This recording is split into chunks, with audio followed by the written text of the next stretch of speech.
a beautiful Monday here in Southern California. It usually is, as the Astros are in town for the first time in 2023. They take on the Angels tonight, kicking off a three-game series. The Astros currently are at 517-17. The Angels 19-16. The Astros so far 1-2 on this three-city road trip. Hi, everybody, and welcome to Angel Stadium. I'm Todd Callis alongside Jeff Blum. Blummer, it's been three consecutive series now for the Astros without winning a series. Time to get that turned around. It is time to get that turned around. You also notice the record, too. It's 17-17. Dusty said how important it was to get there. The key is to stay above that, too. The three healthy pitchers from opening day for the Astros in the rotation are going in this series, and they've all fared very well away from Minute Maid Park. We'll start with tonight's guy, Hunter Brown. Yeah, Hunter Brown got on the bump tonight. He has shown that he can pitch really well on the road. We saw it back in Minnesota. He had an opportunity to stop a streak for the Astros, went out there and did so. He is 3-0 with a 1.67 ERA, fifth best in Major League Baseball since that debut last season. And how about on the road this season? He is holding opponents to a 175 batting average. So Hunter Brown getting after it in that gray uniform. Next in our get out and play, driven by Toyota, tomorrow's matchup, Framber Valdez against Shohei Ohtani. Yeah, it's going to be a great matchup of a couple of aces, a 2.68 ERA, and that 213 batting average against him is both best in Major League Baseball when you combine the postseason with that regular season. But Framber is that lead in that rotation. He pitches like it more often than not. He has a career 3.21 ERA right here in Anaheim. And the third of our road warriors in the starting rotation gets the ball Wednesday afternoon. That'll be Christian Javier. Yeah, El Reptil, he plays well on the road. He loves these environments. He loves playing against contenders. And right now, the Angels are the class of the West. He has an opportunity to finish off this trip here to Anaheim by pitching well. But he has got phenomenal numbers across the board with that 144 batting average against. So we'll see if those three can get it done and give the Astros a chance to win a series or even sweep a series. A lot of stars in this three-game set. You've got Mike Trout, three-time MVP. You've got Shohei, who finished runner-up and won it the year before. This guy finished third in MVP last year. And oh, by the way, Kyle Tucker, not too shabby. He could get some MVP votes this season. Jesse Palmer here. Very excited.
On AT&T Sportsnet is presented by Jack in the Box. If the Astros score 3 or more runs tomorrow, you get a free Jumbo Jack with a large drink purchase. And by Rooms to Go. Buy the piece, save a little. Buy the whole room, save a lot.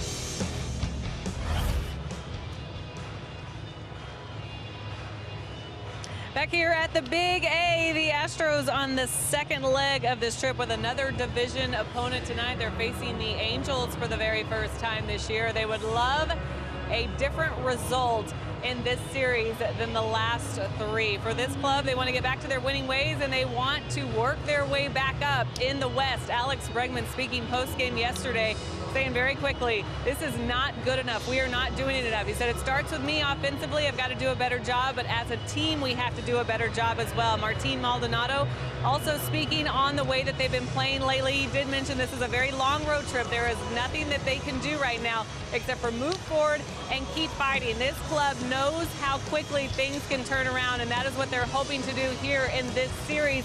Today, they do get back a bat in the lineup. Chas McCormick returns. He's been activated from the IL. He was dealing with that lower back discomfort, but Dusty's saying that this is a guy that could give him some long ball. He could also give him some speed, so that will definitely help put him into this lineup. They're hoping to get another bat back as well. Michael Brantley is with the club, not activated just yet, but we hope to see him soon. But that having Chas back, guys, TK and Blummer, definitely a little more energy, I'm not going to lie, bouncing around in that clubhouse, which is great to see at this point, TK. Yeah, energy level high whenever Chas McCormick is around. He is back in that lineup in center field. And speaking of speed, how about the guy who handed out the lineup card today for the Astros, Gary Pettis. He's still third all-time in Angels history in stolen bases, even though he got passed by Mike Trout recently last year.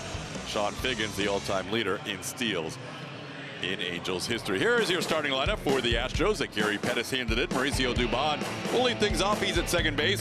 Alex Bregman will get a DH day for the first time this year. Yordan Alvarez in left field. Jose Abreu bats cleanup. Kyle Tucker hits fifth in right field. Jeremy Pena, the shortstop.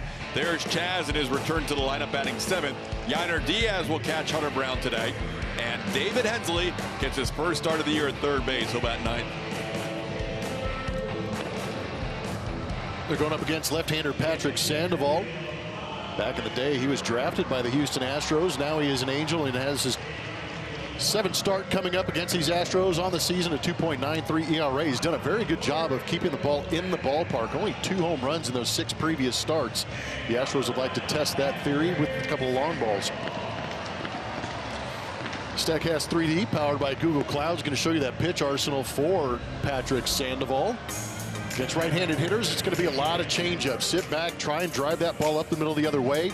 The occasional fastball mixed in there with that slider. So basically 3 pitches, changeup, 4-seam, and slider to right-handed hitters. Ignore the curveball and the 2-seamer. On the left-handed side, Yordan and Kyle are going to see a lot of sliders, trying to get that pitch to move away from him on the outside corner. And then he will back that up with a 2-seamer, trying to get inside and tie those left-handed hitters up. Big numbers against left-handed hitters as far as average is concerned, but not the home run. If you're tuning in tonight looking for a lot of home runs, this is the wrong pitching matchup for you. Hunter Brown against Patrick Sandoval. Hunter Brown has not allowed a home run in his career. Patrick Sandoval last year in 2022 had the lowest home run per 9 innings rate with a minimum of 100 innings pitched. So more than likely, things could change. The ball will be in play tonight with these 2 pitchers on the mound and not a lot of big flies. Mauricio Dubon will lead things off. A beautiful night here in Southern California, and we are underway on a Monday evening with a first pitch swing and a foul ball. There should be a lot of ground balls between Hunter Brown and Patrick Sandoval. TK was talking about Sandoval right around 53% with that ground ball rate this season. Dubon, a very aggressive hitter, going after the first 2 pitches. Mauricio 2 for 13 so far on this road trip. Back in that leadoff spot, playing second base. Takes one down for a ball, 1-2. Sandoval's not had a lot of success against his former organization. Yeah, we were talking about the fly ball too. He's given up 7 home runs to the Astros in those 6 starts. They were hitting .298 against him, getting to that 8.03 ERA. Looper into left. Taylor Ward coming on. He'll make the play. Dubon flies out to left to start this game. Astros with leg 2 of their 3-city road trip lost 2 out of 3 in Seattle.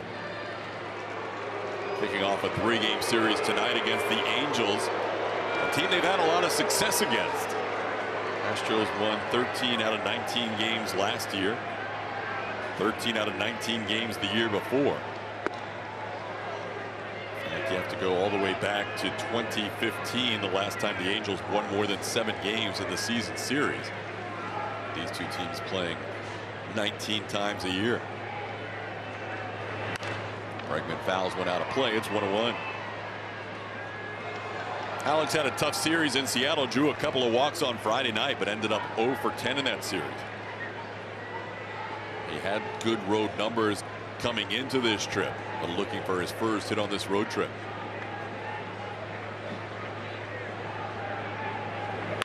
Up the middle, that'll be through for a base hit.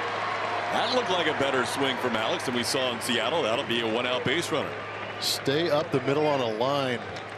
It's a good way to get that swing going and build up some confidence for Alex Bregman. We'll see where that pitch is on our NB Anderson strike zone, up out of the zone. Actually does a really good job of getting those hands up there to barrel that up the middle. There's been just a slight little tweak in that stance for me watching Alex Bregman. We'll maybe talk about it next time he comes to the plate. All right. Something you noticed in batting practice? Yeah, I was watching him. He's always working on something, but there's just a slight little tweak in the setup with his hands that I saw. Here's Yordan Alvarez, lefty on lefty, taking a pitch for a strike on the inside corner. Yordan has 2 career hits against Sandoval and 11 career at bats. Both of his hits against him are home runs.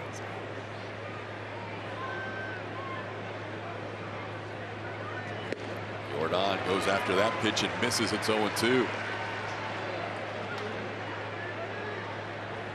One of the home runs against Sandoval was a changeup thrown to Yordan. The other one was a slider. You got a changeup past Yordan right there, amazingly. This one looped into shallow left, playable for Taylor Ward. He'll come in into his right a little bit.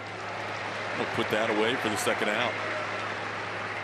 See Bregman on first. The good thing about Bregman when he's DHing, he already grinds enough as a hitter, but when you're the DH and that's the only thing you have to worry about, getting that first hit in his first at bat, that'll set the table for a little more stress-free rest of your evening. Yeah, and if you're making adjustments to your swing too and you get a base hit immediately, all of a sudden you're kind of okay, that was the right adjustment, and then you can get that confidence, start moving in the right direction with a little bit of momentum. But I guarantee you, like you said, TK, without having to take the field, he might be all up in that iPad. Here's Jose Abreu. See if he can get things rolling in this series. This is a stadium where he sees the ball pretty well. At least he did last year with the Chicago White Sox. Abreu last year in a Chicago uniform went 8 for 13 at Angel Stadium with 3 doubles. He did have a double in the game Sunday in Seattle and scored the game's only run for the Astros. It's got a 2-0 count here against Sandoval.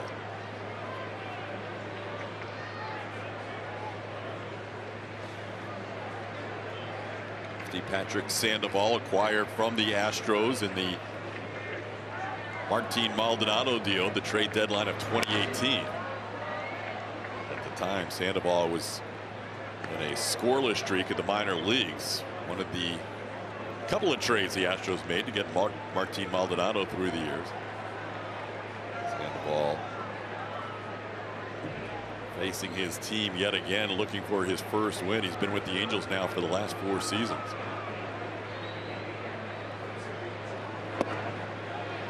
That one's a strike.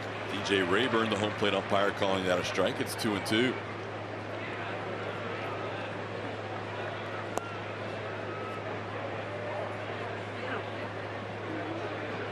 Abreu with that double in the game Sunday has only hit on this trip so far. He's 1 for 9.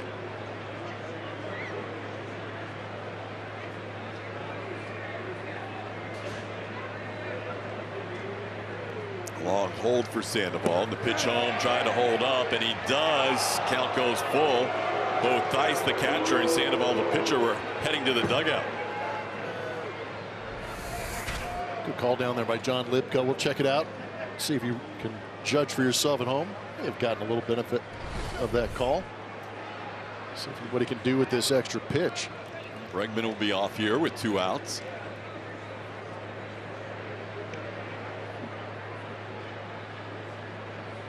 Long hold by Sandoval. And a ground ball towards short. The rookie Zach Neto on the move makes the play for the final out of the inning. One hit for Bregman, one man left on base. We head to the bottom of the first.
For your Houston Astros, 6 starts this season.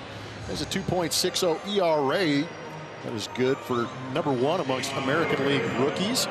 Opponent batting average against him this season at .213. Great number across the bottom. We talked about it in the open. 2-0 with a 1.93 ERA on the road. Here's a lineup for Phil Nevin tonight as Taylor Ward will lead off in left field. Mike Trout, the center fielder, bats second. Shohei Ohtani DHs. Anthony Rendon at third base. Hunter Renfroe in right. Brandon Drury at second base. Matt Thaiss, the catcher. Gio Urshela at first base. Zach Neto rounds out your Angels lineup. First pitch fastball up high for a ball. 1-0. Taylor Ward, 29-year-old, the only one who's played in every game so far this year for the Angels. Mostly in that leadoff role. They tried Zach Neto there for about a week, but Ward back in there, and he shoots one past Jose Abreu into right field for a hit. Tucker will cut it off and hold Ward to a single. But the Angels have their first hit with Taylor Ward leading off with a single to right.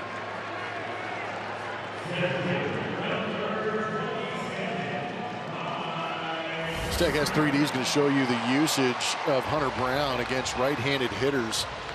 It's going to be heavy on that slider, four-seam fastball, but that knuckle curve has actually been pretty successful against right-handed hitters with a 158 batting average against. Lefties, he's going to use that curveball a ton more also, and also has his sub-200 ERA or sub-200 batting average against. So the curveball's been effective to both sides. That'd be a pretty cool moment for Hunter to face Mike Trout for the first time. Then he's got Shohei Ohtani on deck. Trout only played 119 games last year with that rib injury and still hit 40 home runs despite missing 43 games. This year he's got 8 home runs and hitting .299 as we start play today. None of the Angels have ever faced Hunter Brown before. He's got a 2-0 count here facing Trout. There's a strike at 96. Good pitch. This will be an interesting matchup because we know the issues that Mike Trout has with fastballs up in the zone. Hunter Brown typically with his fastball and slider are down in the zone. And as good as the knuckle curve is, that's one pitch that Trout's not afraid to go down and get. Wow. You can see Yiner signaled to throw that pitch up, and he got it towards the top of the zone. It's in a good spot up there. But you're right, that's kind of strength on strength tonight where Hunter Brown normally lives and where Mike Trout likes the ball.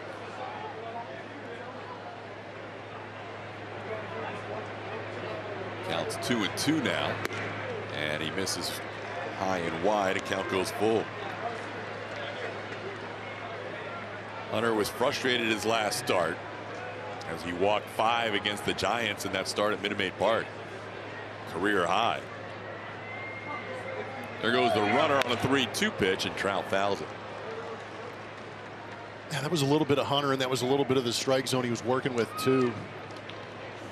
working with Yainer Diaz and all these starts, and they were just trying to figure out where the edges of that strike zone were last time Hunter Brown was up. He was just missing off the edges. Didn't benefit from some of those calls. You figure it could have been 2 or 3, maybe 4 of those that could have gone his way. It might have changed the outcome a little bit, but the 5 walks mounted up quickly and got him out of the game.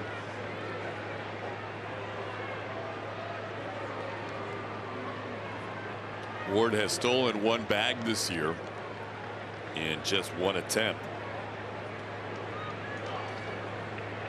He goes again, 3-2 pitches, rocketed into center field. Chas McCormick will stay with it and go down to the ground to make that catch.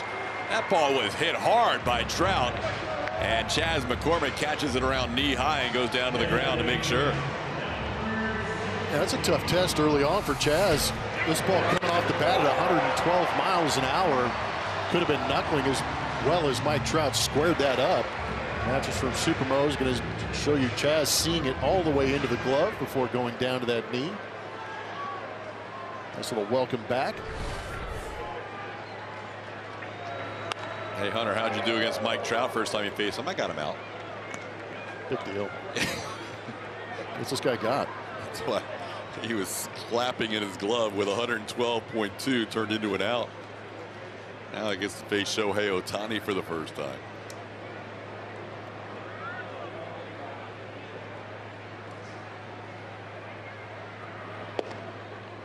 Well, it used to be as a hitter, you'd break a bat, little duck snort, you'd have 2 hits, call your buddies the next day. Man, I hit 2 rockets yesterday. Hunter's going to go back and tell his family, man, I got Mike Trout out easy on the first at bat. Yes, that one is Chas McCormick, no problem. Yeah. This day and age with data, though, you can get up and realize it was 112. Shohei has 7 home runs on the year. And a 7-game hitting streak snapped on Friday. He's DHing in pretty much every game, including the ones that he pitches. He's only missed 2 games this year. Trout's been the DH 2 games. Shohei has been the DH the other 33 games.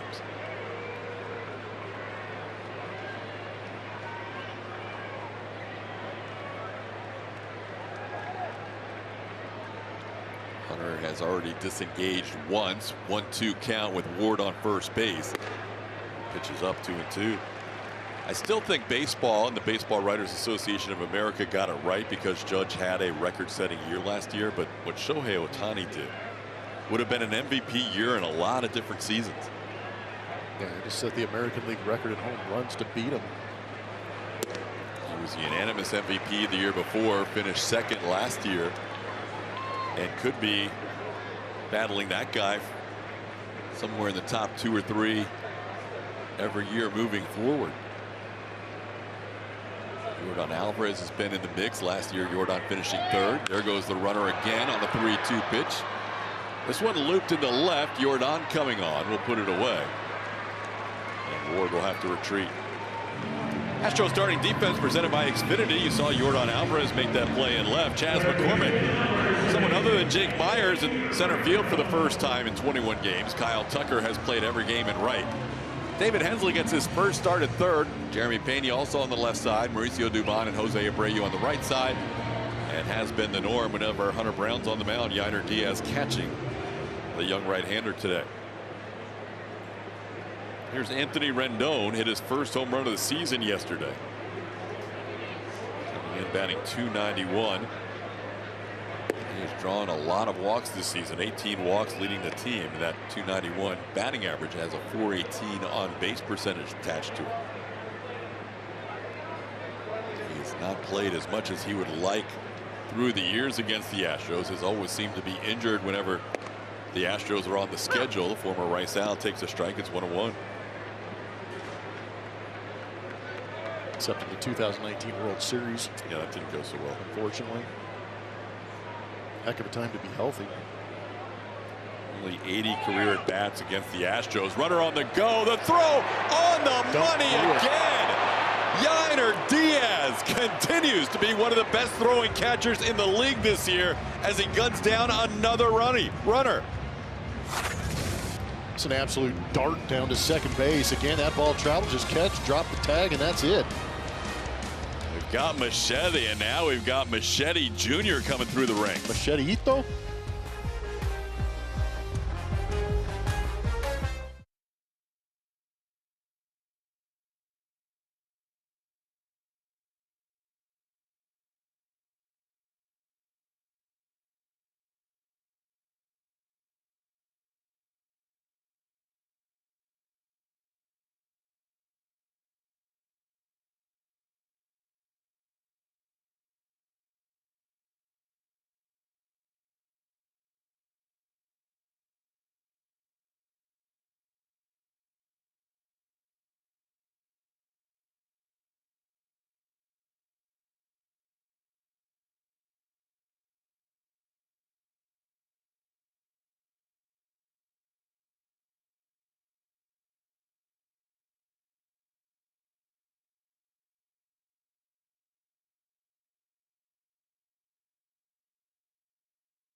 Pretty good matchup between Patrick Sandoval and Kyle Tucker. For Kyle Tucker, that is. Check out the numbers. 2 home runs, 7 RBIs, a batting average, yes, .455. He sees the ball very good out of the left-hander's hand. And again, we talk about it all the time. There's really a no matchup that Kyle Tucker doesn't enjoy because he does such a good job of seeing that ball off left-handed pitching. But a 1591 OPS is pretty impressive. And how about the fact that Patrick Sandoval hasn't given up a home run to a left-hander since Kyle Tucker hit a home run off him last season? Well, it's actually 2 years ago, right? 2 years ago. No lefty hit one last year against him, which is crazy to think about. That's Fromber type stuff. Right? He went 27 starts last year and 148 2/3 innings and didn't allow a home run to a lefty. So, yeah, you have to go back to Kyle Tucker's home run against him in the 21 season. August 13th to be exact. Last time a lefty got Sandoval for a home run. Tucker down to the count here, 0-2. Kyle really looked good in that Seattle series. And 5 for 10, hitting some hard outs even in that 5 for 10. Home run and 4 RBIs.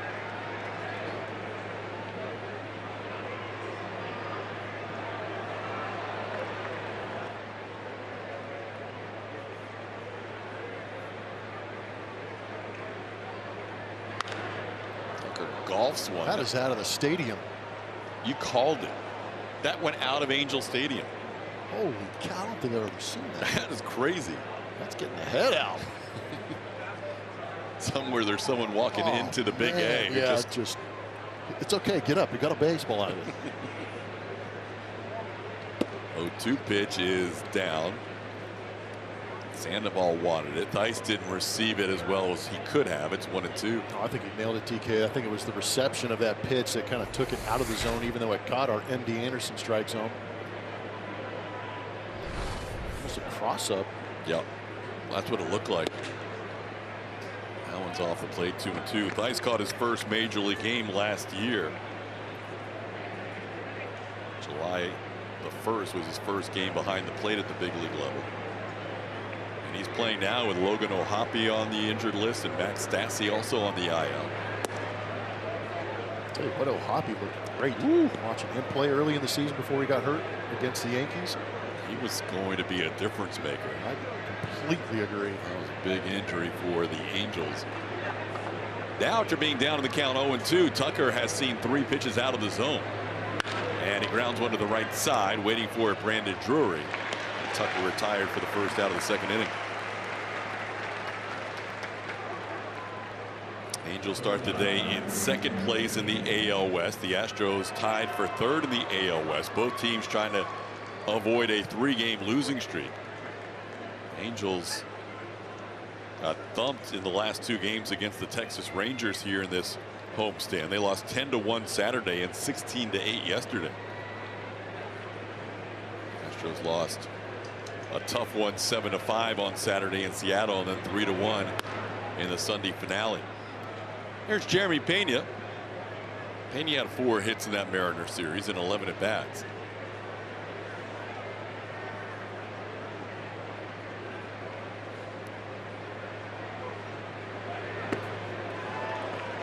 AP goes after that pitch. It's 1-1.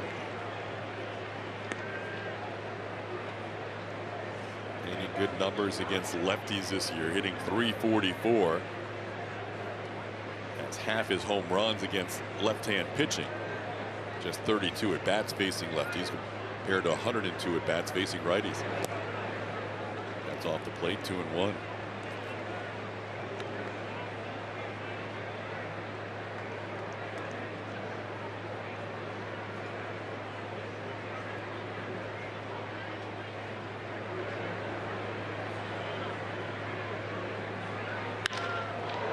In the center field, Trout backs up a few steps. Now onto the warning track. That ball pretty well hit by Pena to straightaway center for out number 2. Some late life on that. Jeremy's been swinging the bat well too. Here he is, Chas McCormick. First game, as you see, since mid-April, April 14th at the big league level.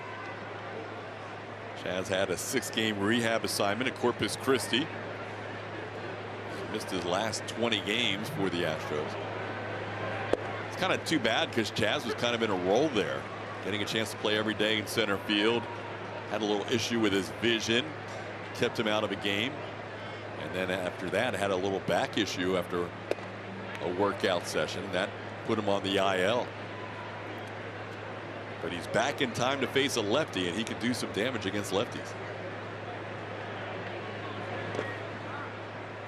He's got good numbers against this lefty, 5 for 8 with a home run. A good time to come back. Don't kid yourself. These players know what that rotation looks like and what days they want to come back. It's a good thing he's in there.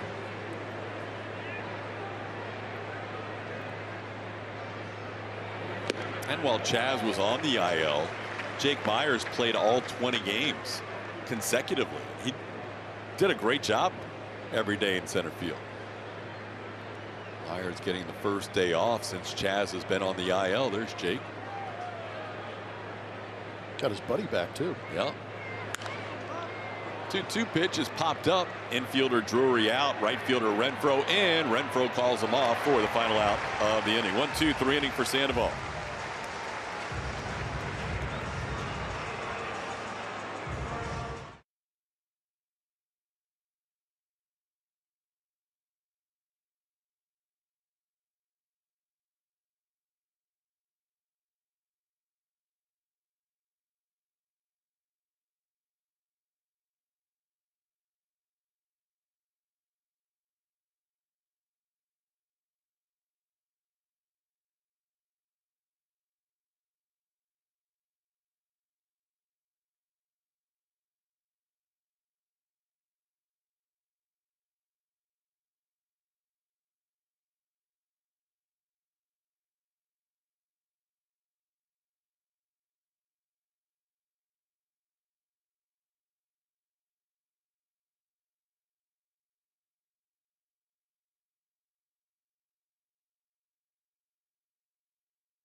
You know what to do. Make sure you're following along on Twitter at ATT Sportsnet SW. Which Astros pitching matchup would you pay the most money to see?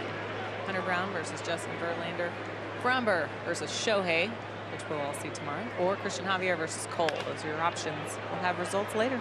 DK. All right. Yeah, I mean, tonight's a great matchup too, but I'm really looking forward to tomorrow. Framber Valdez is already getting a sneak preview of his matchup against Shohei Ohtani. A little chopper towards third. Hensley backs up. Bare hands. And a throw on one hop to get Anthony Rendon. The old bare hand from behind the bag at third.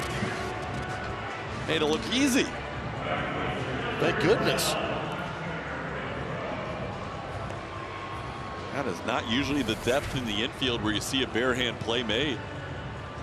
He must have felt like he was sitting too far back on that ground ball and giving too much time for Anthony Rendon to get to first base, so he opted for that bare hand. Fortunately worked out for him. Hensley, who can play a lot of different positions, playing third base for the first time this year. Here's Hunter Renfroe. I'm gonna have to ask Joe Espada if that's how he teaches it, man. That was impressive. Renfroe takes one below the zone, 1-1.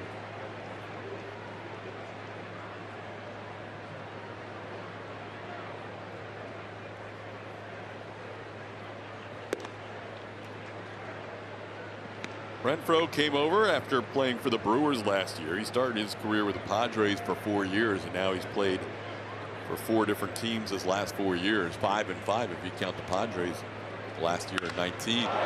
Sends this one in the air pretty well to center field. McCormick back looking at the wall. That ball's gone.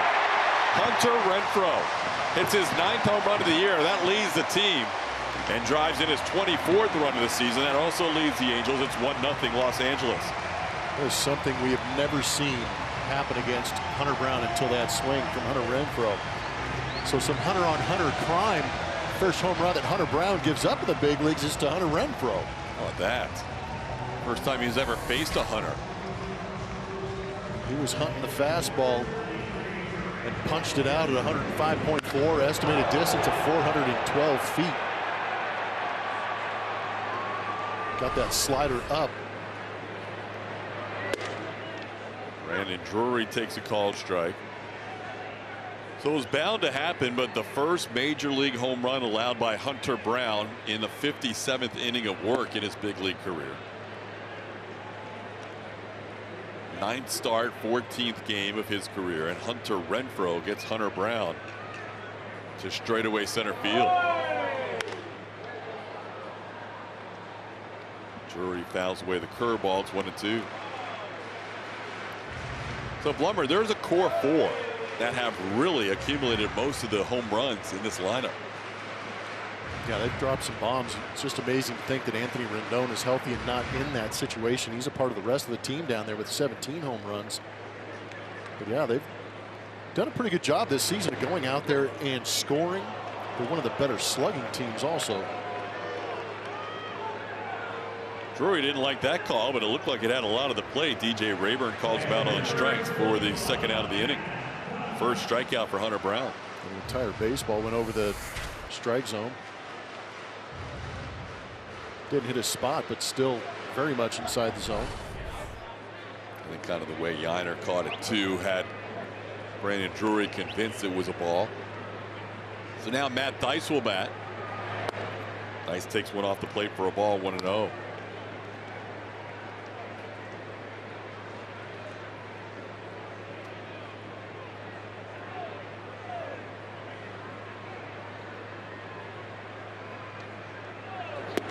Dice had 3 hits in the game yesterday. First round pick out of University of Virginia in 2016. Playing in his 18th game of the season.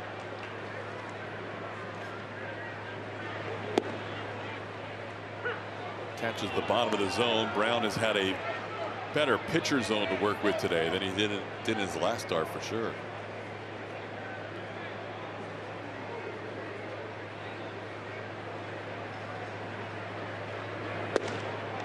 Misses the fastball. Now the count evens at 2.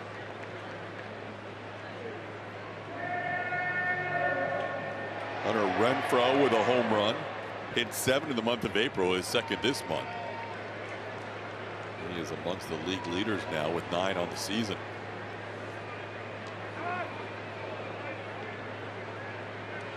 Nice called time there as Brown was ready to deliver a 2-2 pitch.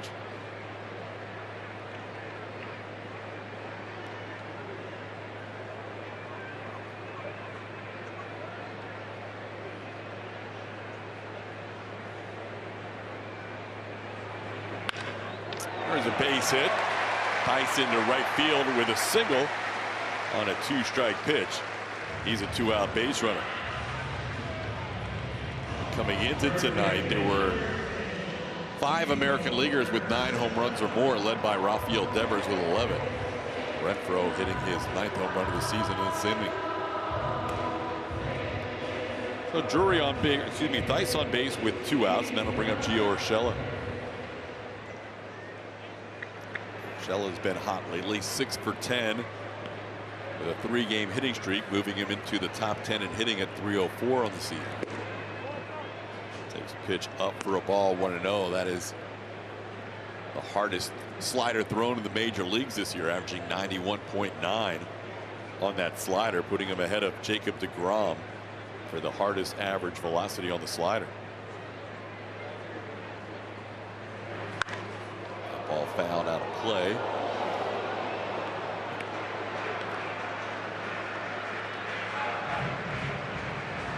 your slider at 92, 94 miles an hour. That's why you're going to see some late swings like that last one from Gio Urshela.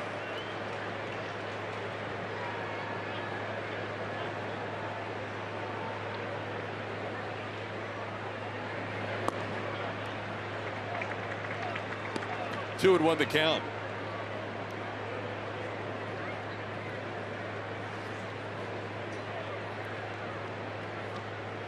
Angels 48 home runs now, trailing Tampa Bay in the American League. They came in tied for second in the AL with Boston Red Sox. That one is a strike. 96 of the knees, 2-2.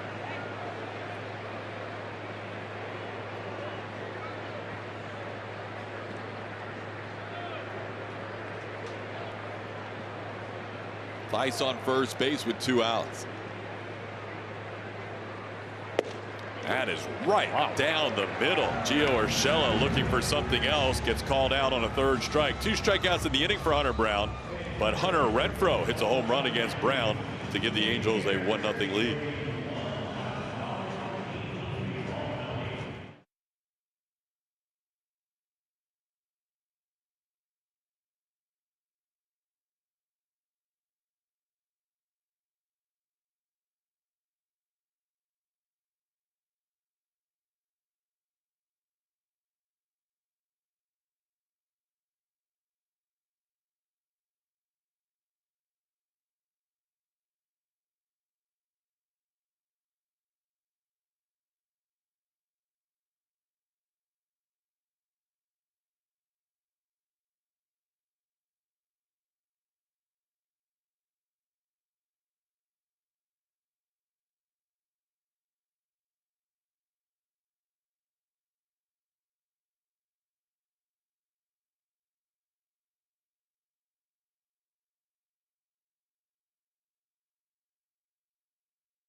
Jack in the box. Jose Altuve no longer with the team on this road trip. That's because he's traveled back to Houston, where he'll continue to work out. Also face live pitching in Sugar Land. This is the next step in his rehab and his recovery, and it's a big step for him. Of course, he was just cleared to hit last week, and he has been on the fast track since. You remember him celebrating his 33rd birthday by taking batting practice for the first time Saturday. He told us he's feeling extremely good and would play tomorrow if they'd let him, but of course needing a rehab assignment first. And at this pace, guys, it'll be soon. That's exciting news. That is exciting. Does he really need a rehab assignment? Come on. I mean, just let him play. Altuve rolls out of bed and gets 2 knocks, man. That first BP on the field hit him out the straightaway center field. That's what convinced me. So, Julia, I do have a question for you on the JMI. I see Framber Valdez wearing a ski cap. Is it cold down there, or is that just part of his flow? Well, yeah, that's Legrasa, I think, is what that is. No, it's not cold. Are you kidding? We've been in Seattle for the last 4 days. Well, this is nice. This is great. I mean, somebody unpacked the ski caps. For somebody had to bring that trunk. You know, it does. The temperature does drop in this area at this time of day, so I think they're just prepared. Has Framber had any deliveries from the concession stand yet? No. No? Okay. Keep an eye on that. Yeah. 2-2 the count. T-Yiner Diaz leading off the 3rd.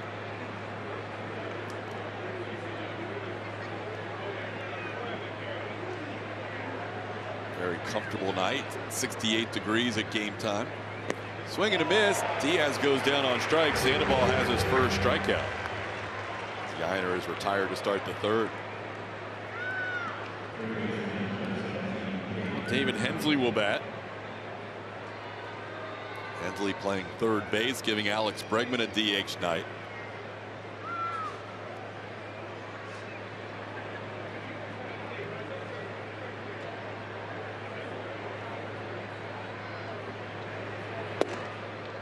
Takes a first pitch strike, 0-1.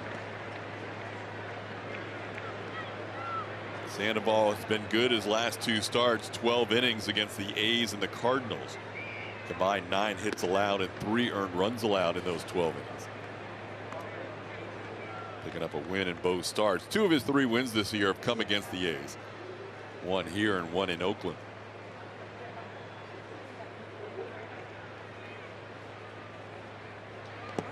1-1 pitch bouncing in there, 2-1. Astros like to see Hensley get going. They had to make a roster move today with Chas McCormick activated, and Ryland Bannon was optioned back to AAA Sugarland. So right now Hensley the only backup infielder on the roster. Hits the ball sharply but on the ground right to Zach Neto. The rookie shortstop makes the play for out number 2. Be the champion of your group with Astros groups and suite options. Whether hosting colleagues, clients, or friends, there's an option for you. Explore group areas and book suites today at astros.com/groups or astros.com/suites. 2 outs, base is empty. Top of the order, Mauricio Dubon backs off on a breaking ball that rolls in there for a strike, 0-1. Mauricio flied out to the left his first time up. And fouls that one back. It's 0-2. Well, Mauricio certainly has earned himself some playing time even when Jose Altuve recovers and returns from the IL. Mauricio playing a lot of baseball consecutively.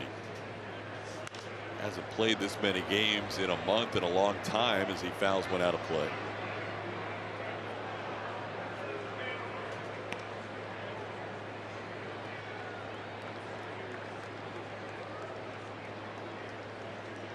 I think it's better to do that out of spring training because you're already playing a ton of baseball in spring training, and then you fill in like Dubon has for Jose Altuve. If he had to start doing this in June, those legs have a tendency to get a little fatigued, a little heavy because you haven't played that much. Coming out of spring training, a little bit easier on the legs, and it's been great for Dubon, who came out swinging the bat hot.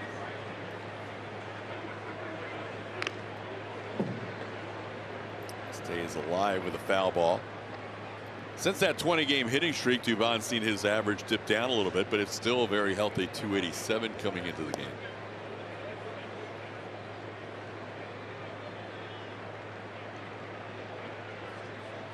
A longer hitting streak than Jose Altuve had at any point of his career.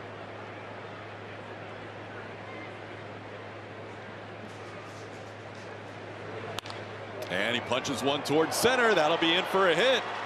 Mauricio Dubon with 2 strikes goes to work, and he picks up a single into center field. Second hit of the game for the Astros.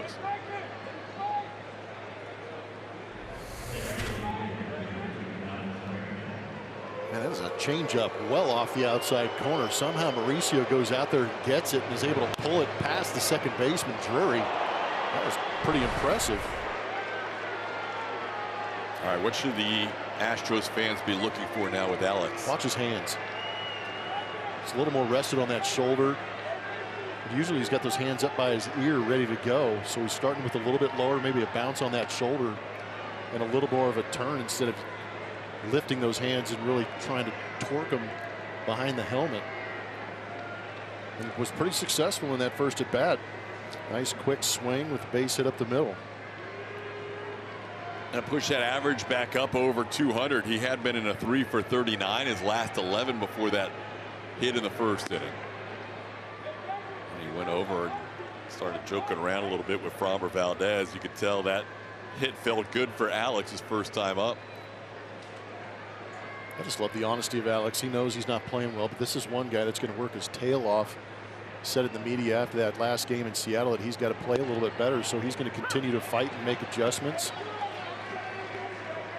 And again, by the end of the year, you're going to see a lot of these guys with very similar numbers that they get throughout the course of their career.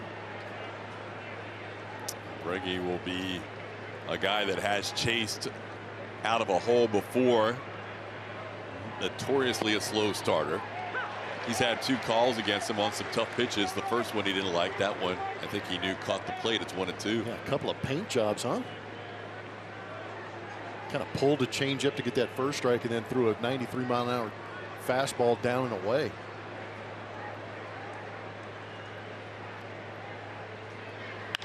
There's a base hit into right field. It's just fair down the right field line. Dubon will head to third. He's going to be waved around. Bregman is at second. He's going for 3. And Alex Bregman has an RBI triple. We're tied at 1. Do it, Breggy. That ball got stuck down there in that right field corner. Hunter Renfroe took a while to dig it out. Gary Pettis knows this ballpark as good as anybody in the stands right now. Watch how short and compact, and he entered the zone beautifully on that swing.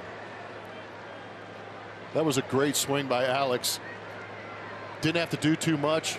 Just stayed on that beautiful plane and just let that barrel ride through the zone and shoot that the other way. And off with the swing with 2 outs was Mauricio Dubon. And again, Gary Pettis recognized that ball was down there for a while. That was an easy send. First triple for Bregman since the pandemic season of 2020. Alex ties up the game as Mauricio Dubon scores his 22nd run of the year, tying Jeremy Pena for the team lead. And Alex is now 2 for 2. Jordan crushes one to right field. This will get a run home as it bounces towards the wall. Jordan heading to second with an RBI double. Astros take the lead 2-1. 3 consecutive 2-out hits. Jordan is unbelievable. His ability to drive in runs, period, this season has been remarkable. Then you put him in 2-out situations and he gets better. But here does a good job keeping that front side closed, recognizing, got a hanging pitch up out over the plate, just absolutely obliterates it on a line to right field. Is 9 for 14 good? I knew it was good. I didn't realize it was that good. 9 for 14, runners in scoring position, 2 outs. Oh, yeah. That guy. Here's Jose Abreu now. Single, triple, and double. Big swing, no contact, 0-1. Abreu grounded out to short his first time up. Go back to Bregman's swing. Now watch how quickly he enters the zone, and you can almost see him stay on that flat line as he gets through there. And that was what has made him successful throughout his career, is being able to get into that zone on the right plane and be able to drive through that pitch. And that was a beautiful example of it. These guys are strong enough that they don't need these massive loads or the separations from their lower half and upper half to be able to generate some power. It's amazing just watching.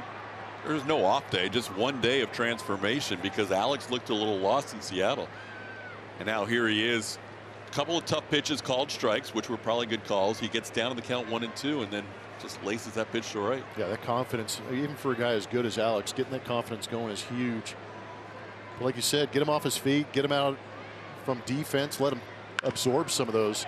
That's a fair ball down the line. It'll be another RBI here with 2 outs. That kicks past Renfroe. Abreu's thinking 3. Jose Abreu, a stand-up triple, and the Astros lead 3-1.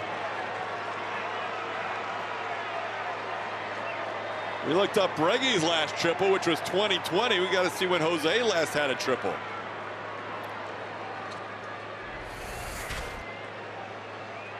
How about this? Just get on top of that curveball at the top of the zone and just punish it down the right field line. That is just being able to find some empty space. Really inside outing that, and all of a sudden Jose Abreu had to get on his horse once it got past Hunter Renfroe. His last triple was 2021. Or are they going to call that a hit and an error? I see an error on the board. Yeah. I think down the line next to the wall, Hunter Renfroe had some trouble corralling that, and it got by him. Yeah, okay, so it won't be a triple, but it's still a double and an error and an RBI for Abreu. Now all of a sudden 4 straight hits with 2 outs, and it's a 3-1 Astros lead. Here's Kyle Tucker. I thought they might. I wanted 2 triples in 1 inning. Well, I thought they might rule that it was not an ordinary play. It was right up against the wall there as the ball was arriving at the same time as Hunter Renfroe, but they charge him with an error. Now Kyle Tucker will bat.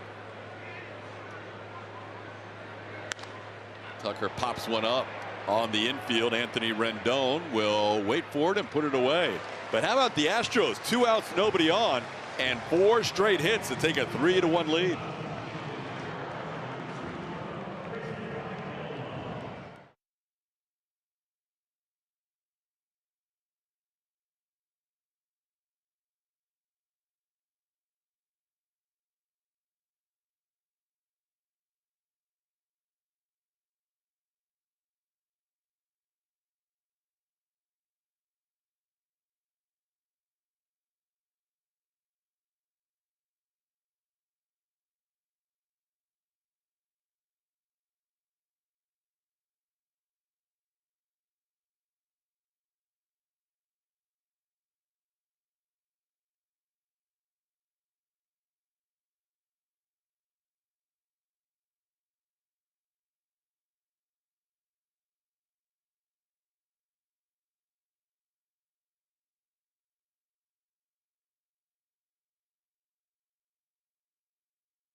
Brown, who, when he's on, he's going to punch out a few. The strikeout numbers can get high for him. His season high is 8 against Tampa Bay.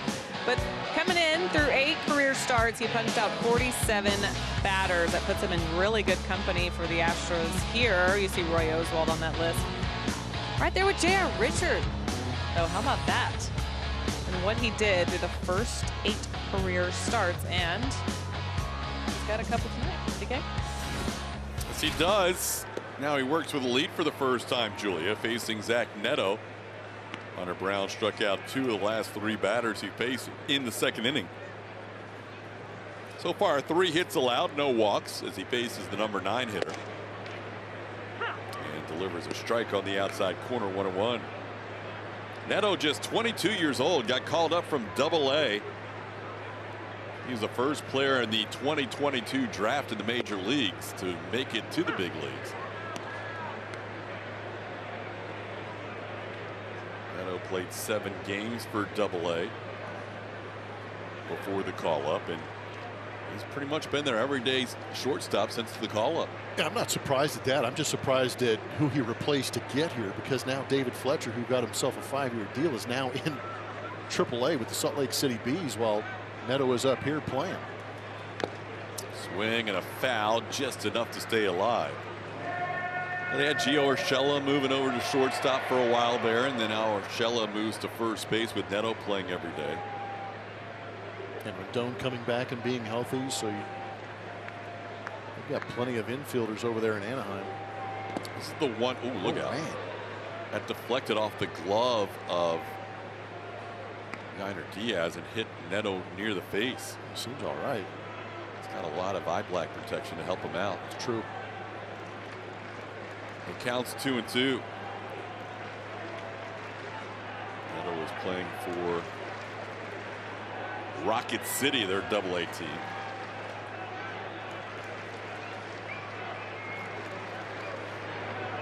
There's a sharply hit. Oh, speared by Pena. Can he throw in time? Safe at first base. Close play. Pena did all he could from shallow left field, trying to throw out the opposing shortstop. What an effort. Jeremy Pena playing every single inning since the beginning of the season, and there he ranges far to his right. Had to really extend himself to make that catch. And I think he was still trying to find that grip when he was getting that throw going. But still made it an incredibly close play at first base and made Neto earn that one. On top of the order, Taylor Ward will bat. Ward chops a foul.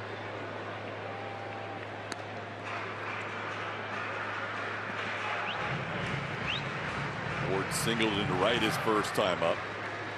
Neto has 1 steal in his 21 games so far at the big league level.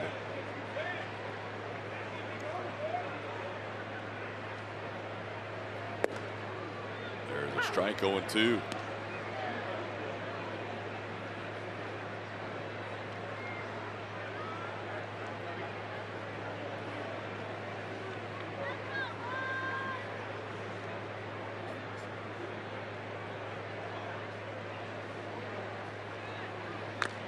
First time through the lineup, Hunter Brown allowing 4 hits. You don't see that very often.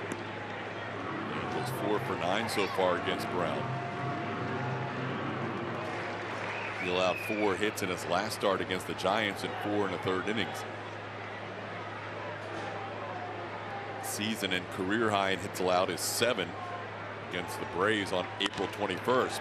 That one deflected off Brown, and that's trouble. Mauricio Dubon didn't have anything to do. Couldn't make any play happen with that ball going to the shortstop side of second. He tried to corral it and flip it to Pena. But that deflection by Brown may have cost him a double play. Yeah, you think it would have helped him slowing it down, but it kind of changed the trajectory of Mauricio Dubon going to get it. He was right behind there, but they had to make a last-minute move to get on that shortstop side to knock it down. Through the tumbling process, was unable to get a grip.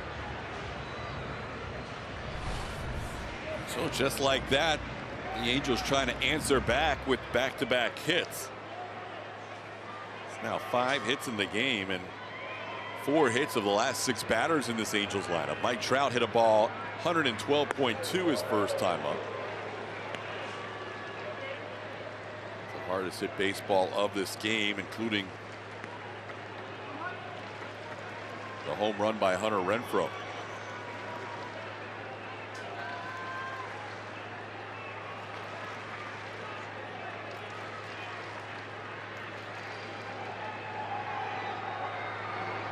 Slow breaking ball for a called strike, 1-1. There you see what Trout has done against the 4 American League West opponents since 2017. Astros have pitched him pretty well by comparison to pretty much any other team in the major leagues, and especially within the division. Yeah, that's a lot of credit to the Astros pitching staff for finding weaknesses and being able to exploit them. It's also the fact that Mike Trout does not hit well at Minute Maid Park. So now the count's 3-1 in a tough spot here for Hunter Brown. Shohei Ohtani on deck, 2 runners on and nobody out.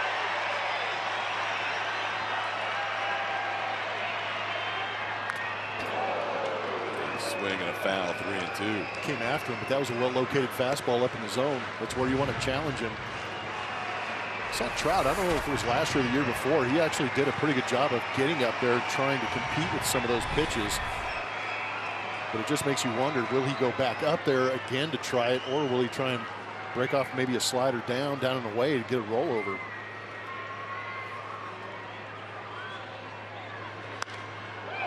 Little pop-up, is it playable? Yes, it is. Yainer Diaz will make the play. That's a big out there, coming back from a 3-1 count to get Trout for the first out.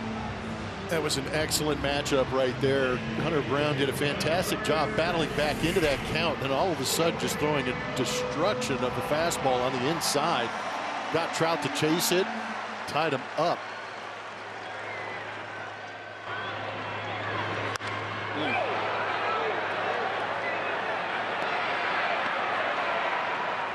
A big out, and now Shohei Ohtani will bat. Ohtani flied out to left his first time up.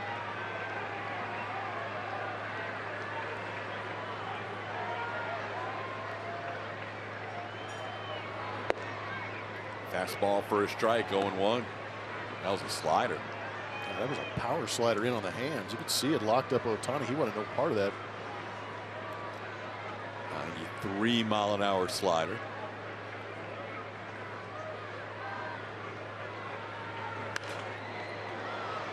The slower breaking ball, the curve ball, fouls it away. It's 0-2. Astros will see Ohtani as the DH and starting pitcher tomorrow against Framber Valdez.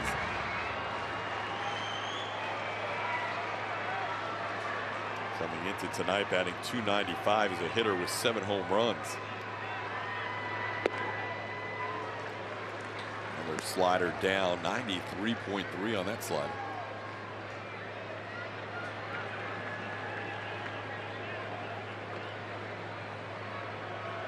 About a 4-mile-an-hour separation between the slider and the heater tonight.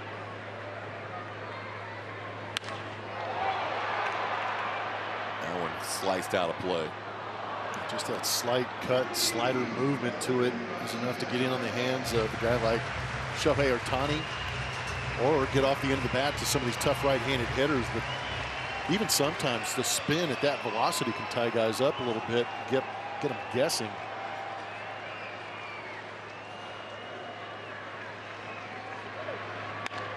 Ground ball, base hit, right field. That'll score a run. Going first to third is Taylor Ward.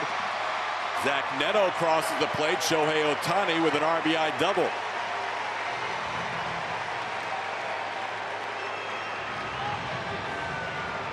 Wasn't a terrible pitch. Curveball in that outside corner. Ohtani just lost the lower half.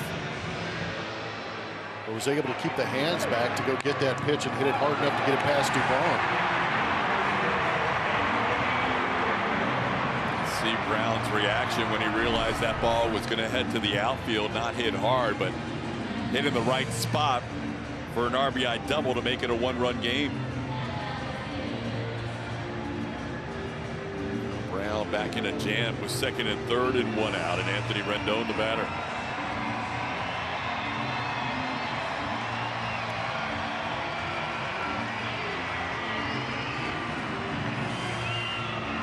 Angels team in the top 5 in the American League in runs scored.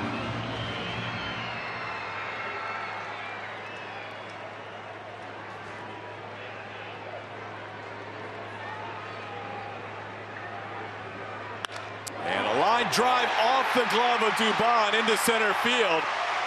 Ohtani had to break back for the bag, so he'll get to third. A run scores to tie it up.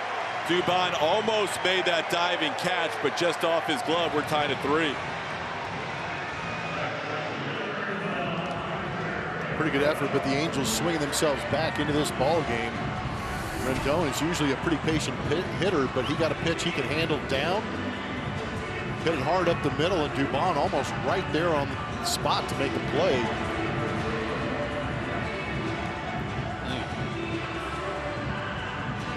That would have been a double play too. Yes. If he caught it. See him shaking his head. That would have been a great play, but he feels like it was one that he had a shot at. Here's Hunter Renfroe. First and third now, and 1 out. So the Angels immediately answer the Astros 3-run top of the inning with 2 runs of their own in the bottom half.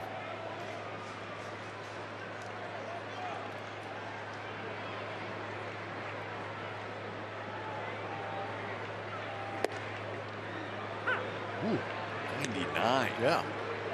Get it. We've seen 99 before. Those last 2 fastballs were angry. Yes. Beautifully located too.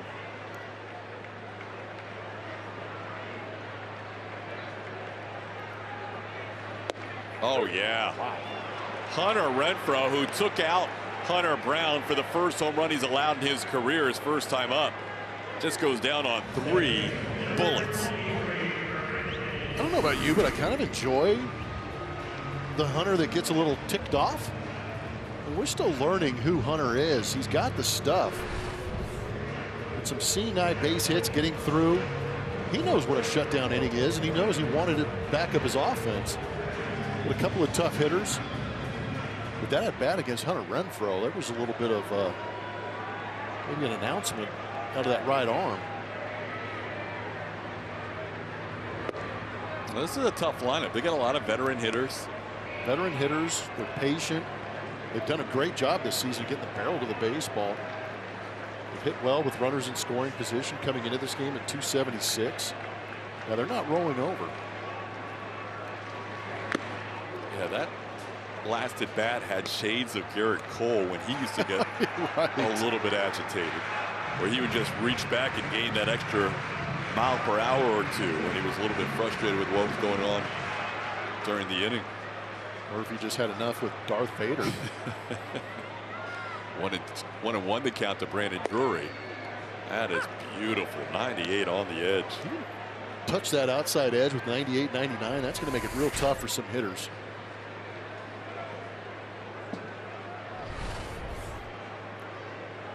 So now with this 4-hit inning, Brown can see his way out of it with the game tied. Nice stop by Yiner on a pitch that was about 58 feet as he bounced that one in there. And it's 2-2.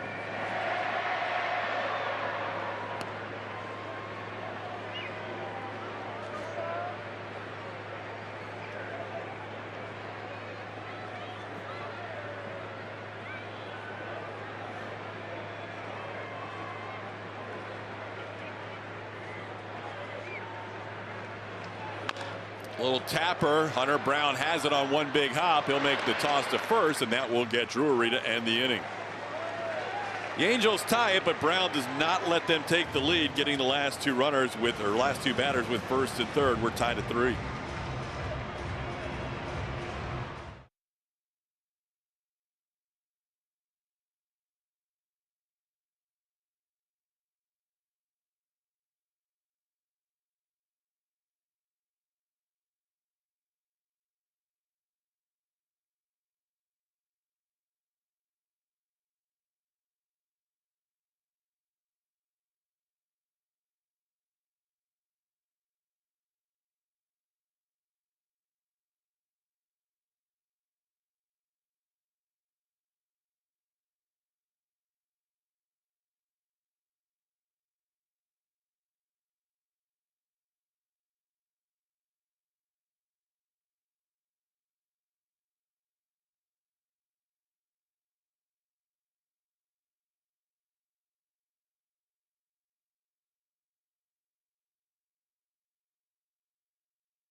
To see the Astros play the Cubs this season, Cody Bellinger, Ian Happ, and Dansby Swanson head to Minute Maid Park to take on your Astros in a 3-game series beginning next Monday. Get your tickets to watch this matchup at astros.com/SGT.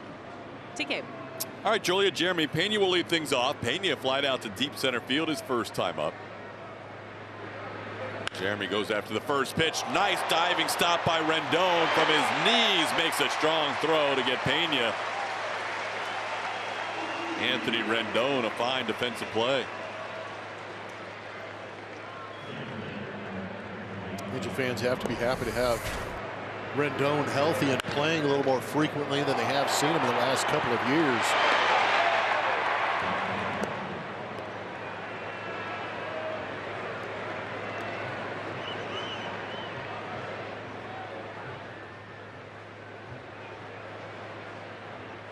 Very nice play for the first out of the inning. Here's Chas McCormick fouling one away.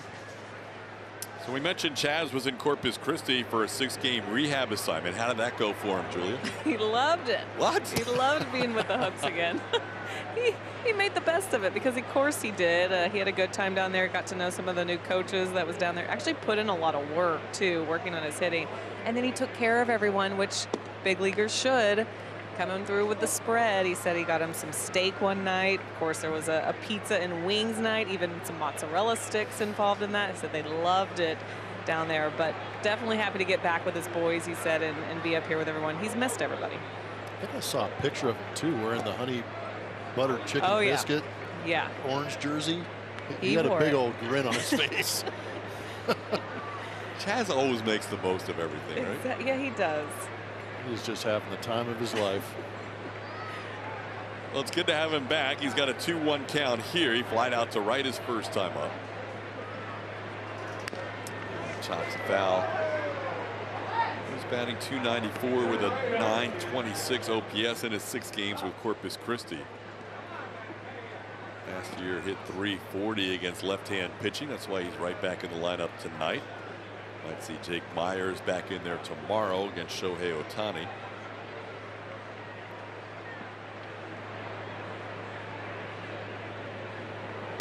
Little tapper. Sandoval off the mound, bare hands and throws. Nice play by Sandoval as he got off the mound in a hurry for the second out.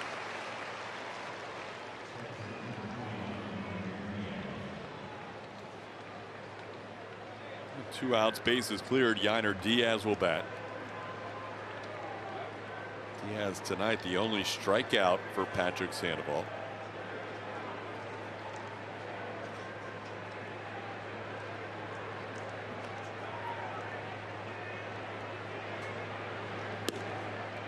This is wide for ball 1. I want to see Yiner get a hold of one.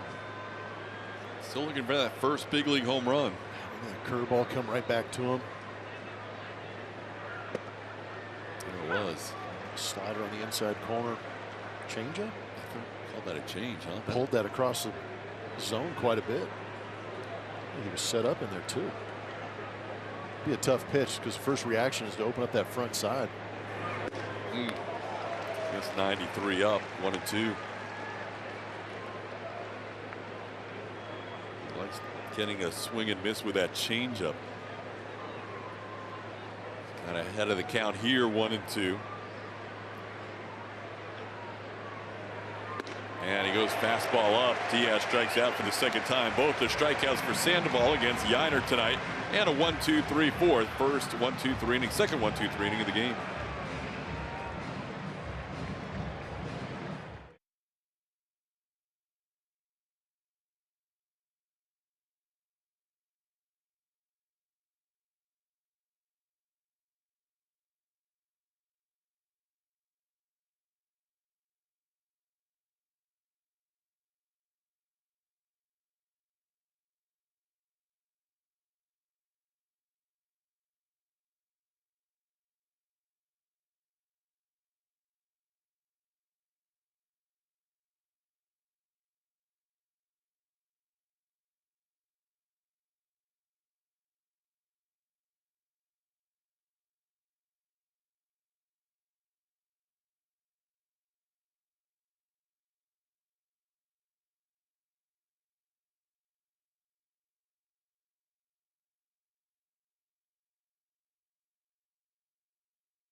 Tomorrow is Tuesday, and that means it's Twitter Tuesday, presented by Champion Energy. Follow along during the game and send your questions to us on Twitter using the hashtag StrosTuesday. You can send those tweets to @ATT Sportsnet SW. Good one tomorrow. Framber Valdez against Shohei Ohtani, one of the better pitching matchups of the year. So we go to the bottom of the 4th. 6 runs combined and 12 hits so far. 7 for the Angels, 5 for the Astros, as Matt Dice has one of those hits with a single his first time up. 7, 8, and 9 against Hunter Brown here in the 4th inning. Angels have made Hunter work through 3 innings, throwing 68 pitches through 3, averaging almost 23 pitches per inning. He misses wide here, 1-1. Hunter has never thrown 100 pitches in any major league game. His high total is 99 against the Rangers earlier this season. That one's off the plate.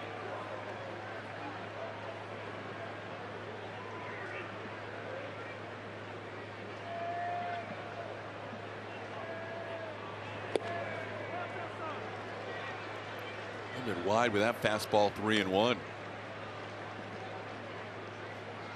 Brown has not walked a batter tonight. He has allowed 7 hits, which matches his career high.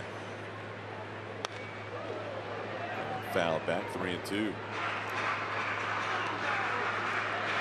Brown allowed 7 hits against Atlanta 3 starts ago at Truist Park in Atlanta.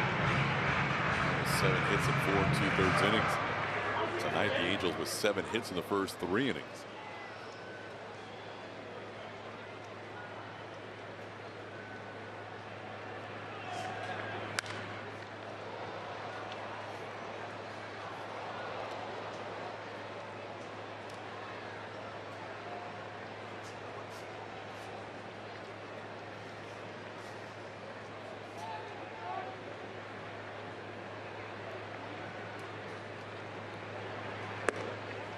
A little bit high, ball 4. First walk allowed by Brown, leadoff base runner for the Angels. Tonight's pitching decisions presented by Sage. It's going to show you a matchup against Gio Urshela. Started him off with 3 straight sliders. A strike on that foul before he went with the power fastball at 96 miles an hour, and then locked him up on this final pitch at 97.1 miles an hour. Really trying to trick him there later on with 2 strikes. Came right after him with that fastball and brought the noise. A lot of teams have those scouting reports on pitchers and look for tendencies, and Gio Urshela expecting something other than the fastball once he got to 2 strikes. Urshela was frozen on a pitch right down the middle. Fastball up for a ball, 1-1.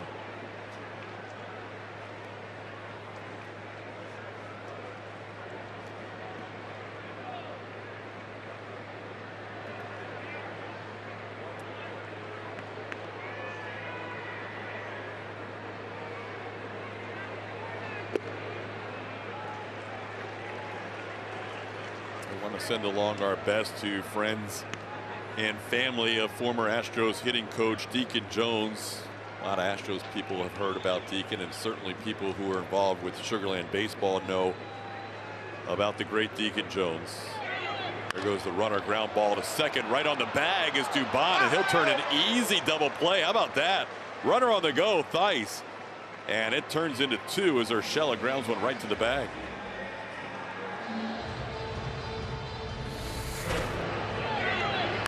The runner was off and Dubon was covering, and then the ground ball was a perfect delivery right on top of the bag for him to make that catch and turn. Big double play for Hunter Brown. Zach Neto's having trouble getting the weight off his bat. So that's what the little delay is. Right, TK. All the best to the Deacon Jones family. Yeah, Deacon was an incredible ambassador for baseball, especially in Sugarland after he retired as an advanced scout. He was an advanced scout for the White Sox from '88 to '08. That's where I got to know him. And what a great, not only ambassador of the game, but an ambassador for how to live your life. He was so positive, such a great person to be around. And he did a lot for Sugarland. It did a lot for baseball through the years, including the Astros hitting coach from '76 to '82. Deacon is definitely going to be missed. Passed away at the age of 89 on Sunday afternoon. Zach Neto with a 2-0 count here with 2 outs.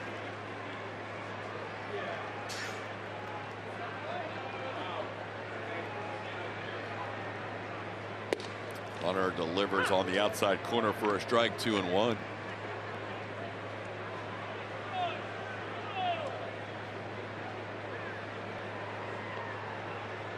Could end up being a huge double play for Hunter Brown, not just to help him get through this inning, but might help his pitch count get him through 5, as Jeremy Pena's throw is picked by Jose Abreu at first, and Brown uses a double play and a ground out to get through that inning after an initial walk.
Presented by CCA Texas.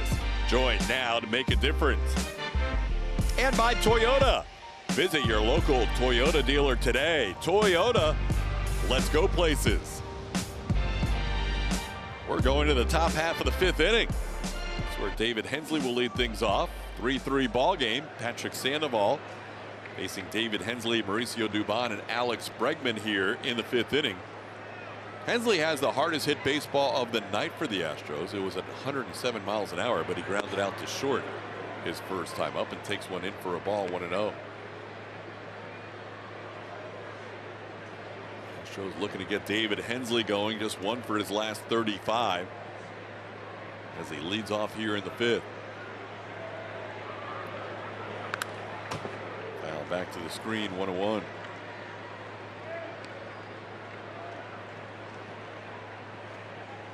Sandoval, a guy who pitched in the World Baseball Classic, ended up making 2 starts against both teams that were in the finals and did very well. Pitched 3 innings against the U.S. and 4 1/3 against Japan. Had a 1.23 ERA in those 2 starts as he gets Hensley chasing a changeup 1-2. Maybe the best changeup he's thrown all night. Bottom just dropped out of that one. And a 44.5% whiff rate on that last year. He's leading the way in whiffs tonight. He's got 9 whiffs in this ball. Well, 10 whiffs after that last one. Hunter Brown only has 3. How about that? Yeah, kind of surprising. He's gotten some looking strikes just because he's locked a couple of these Angel hitters up. The pitches out over the plate they've taken passes at, they've been able to square up. Hensley takes that one down, 2-2. That 44% whiff rate on the changeup last year was the 2nd highest rate of any pitch in the majors, trailing only the Astros' Framber Valdez with the curveball. 45.4% whiff rate on Framber's curve. The Angels needed the start. I know it's only the top of the 5th inning, but Patrick Sandoval is doing some yeoman's work considering what that series did to this Angels bullpen. With the Rangers just pounded on them. Their bullpen is pretty taxed, Plummer. You're right. They scored 26 runs the last 2 games against the Angels. There's an injury to Suarez mixed in there. There you go. That's Chris Davinsky, Devo. Our buddy Devo threw a lot of pitches yesterday. Yeah, we may not see him, huh? We might not see him today or tomorrow, maybe Wednesday at the earliest. But Andrew Wantz threw 30 pitches the day before. Jaime Barria threw 58 on Friday. Some big numbers coming out of the bullpen. I think we're going to see Matt Moore tonight. David Hensley hits one deep to left field, and Hensley hits it out. David Hensley's first home run of the year. Puts the Astros back in front. It's 4-3. Talked about a good changeup that Sandoval threw earlier in this at-bat. Hensley proceeded to lay off a couple more changeups down out of the zone, and he got a mistake and hammered it. 412-foot bomb. This is a deep ballpark here at Angels Stadium to left field. And the big man got big. That is his first true extra base hit of the season. He had one that Brandon Marsh couldn't handle. It was ruled a double, but that ball was punished. Here's Mauricio Dubon. Hooked for a strike, 0-1. As tough as a stretch David Hensley was going through, it had to at least be in the back of his mind as Dubon taps one to the pitcher. What happens when Chaz McCormick and Michael Brantley come back? And the fact that he's still on the team is a boost of confidence, and he pays it off. And he got the opportunity, and it pays off with a big swing. It was a beautiful stroke. Astros had to keep one backup infielder on the roster. It was between Rylan Bannon, who only had 6 at-bats for the Astros, and David Hensley. But Hensley had been really battling in it. But tonight he has put 2 good swings on the baseball, has the 2 hardest hit baseballs of the night for the Astros.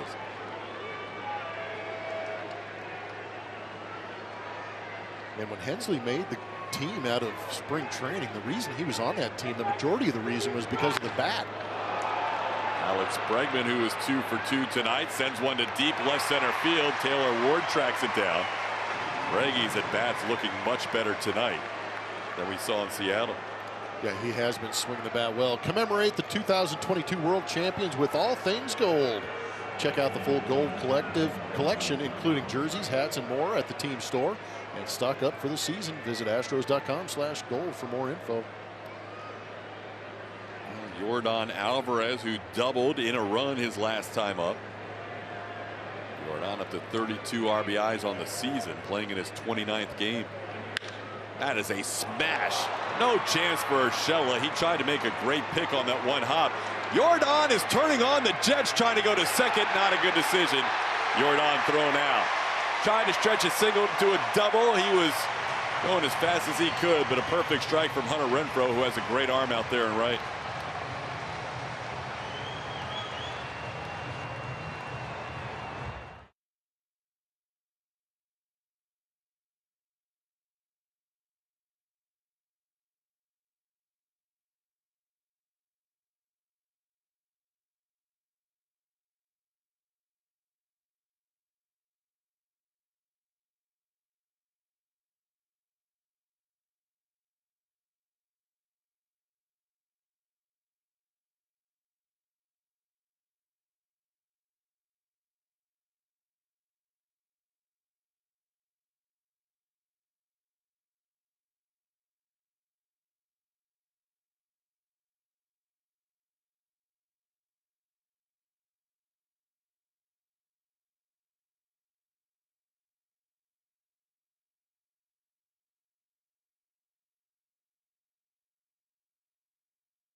Here's a look at our T-Mobile coverage cam. Yainer Diaz throwing out runner number 6 on the season.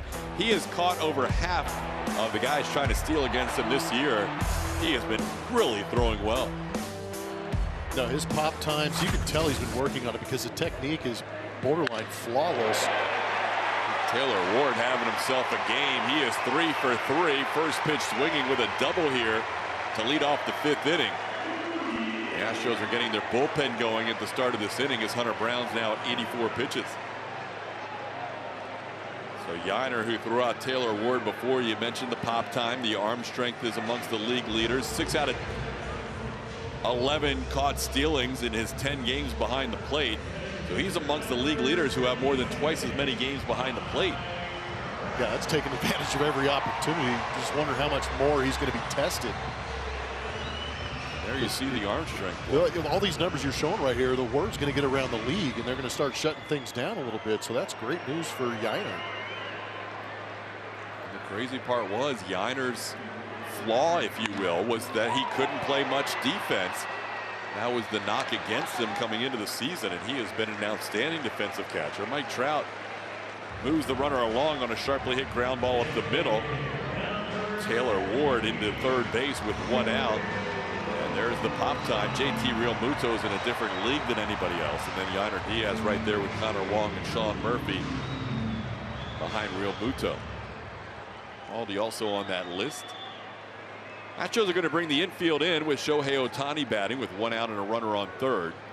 Never a comfortable feeling, especially for the guys on the right side of the infield. Hunter Brown misses up and in, 1-0. Shohei doubled his last time up as he hit one into right center field. Crushes this to right field. That is going to be towards the wall and off the base of the wall. That'll score a run to tie it at 4. Ohtani into second base with a double. Hit that ball really hard. Now, some of these baseballs on both sides are getting hit well here in the last couple of innings. The Angels making the adjustment on Hunter Brown. This is a slider that's kind of cement mixes itself middle in. And Ohtani puts a charge into it, hits it on a line.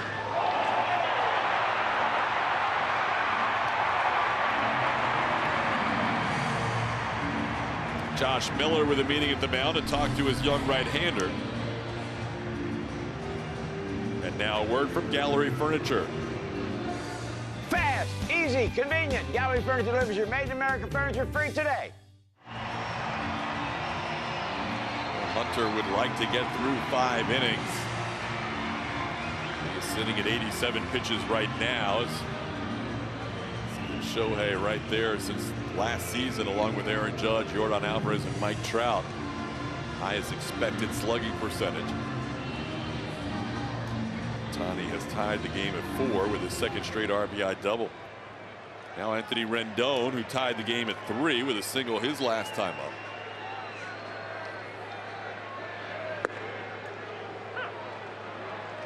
Takes a strike. There have been 14 batted balls of 100 miles an hour or more tonight. 7 for each side.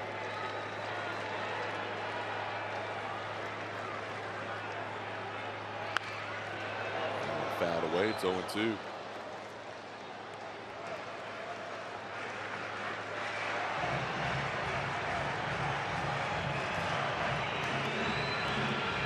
Hunter Brown allowing a career-high 9 hits tonight after allowing a career-high 5 walks in his last start. Allowed 4 runs. He has never allowed more than 4 runs in any start. Allowed 4 runs to Detroit to start the season April 3rd, and allowed 4 runs in Atlanta on April 21st. Seth Martinez ready to go. Brown trying to pitch through this inning if he can. Upstairs 2-2. Trying to grab that top part.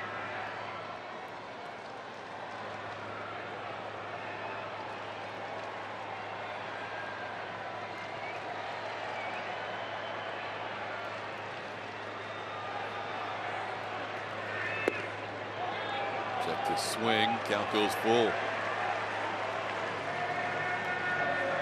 Trying to find that swing and miss pitch. The Angels aren't giving it to him. 3 strikeouts in the game for Hunter. They've all been looking.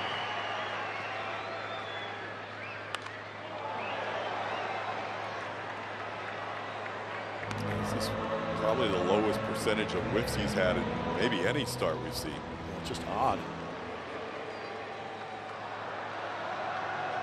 Able to put some good at bats against Hunter Brown today.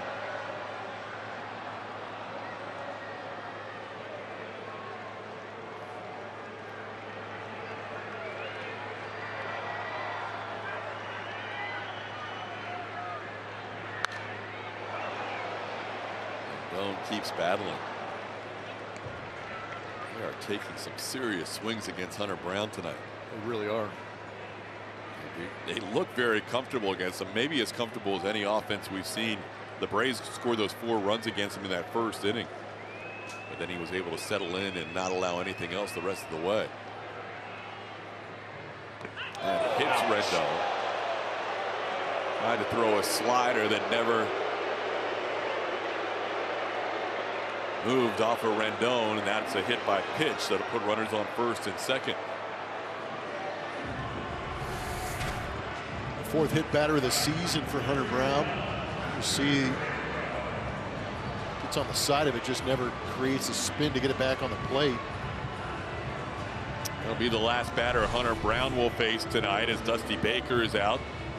And he is motioned for Seth Martinez. Hunter Brown will go 4 1/3 innings tonight.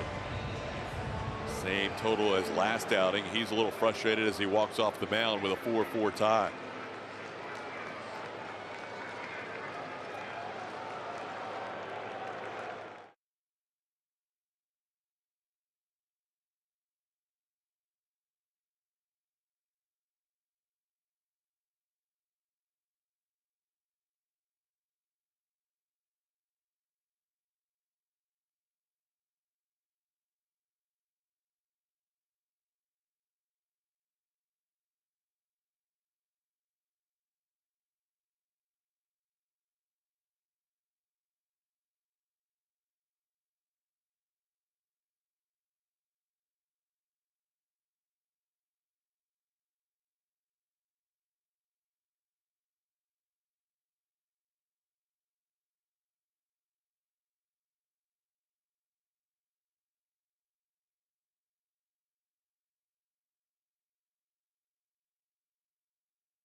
Ball game tied up 4 apiece between the Astros and Angels, and there you see Hunter Brown. His evening is done after 4 1/3. He's going to leave it up to Seth Martinez to get out of this. That's our Crawford Bach call to the bullpen, getting Seth in there for his 12th appearance. 13 1/3. He has a 5.40 ERA, 14 strikeouts in those 13 1/3. Well, Seth will face Hunter Renfroe here, first and second, 1 out. Ground ball to short. Perfectly done by Seth Martinez. 1 pitch and a double play. Seth Martinez strands the 2 runners inherited. Hunter Brown goes 4 1/3 innings. Leaves with a no decision. Astros and Angels tied at 4.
Getting the ground ball, 6-4-3, pitcher's best friend. Keep that game tied. Hunter Brown appreciates it. Keep those earned runs at 4. He was responsible for those 2 runners on until Seth got him out of that jam. Hunter threw 95 pitches today in its 4 1/3 innings, matching his lowest innings total of any start in his career. But he escapes with a no decision. We're tied at 4 as Patrick Sandoval starts the inning throwing his 80th pitch of the game. Jose Abreu has doubled in a run. He's 1 for 2.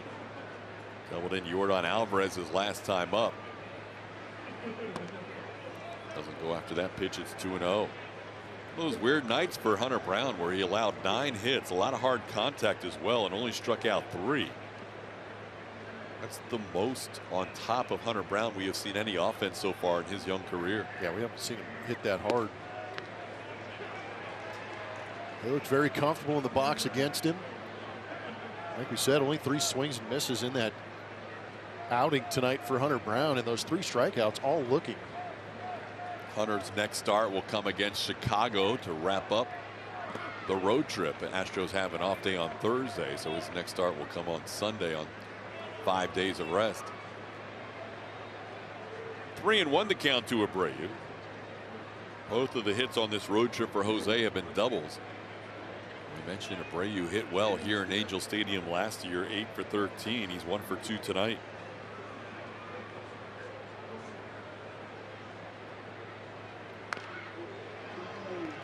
Chopped the foul at the plate. It's 3-2.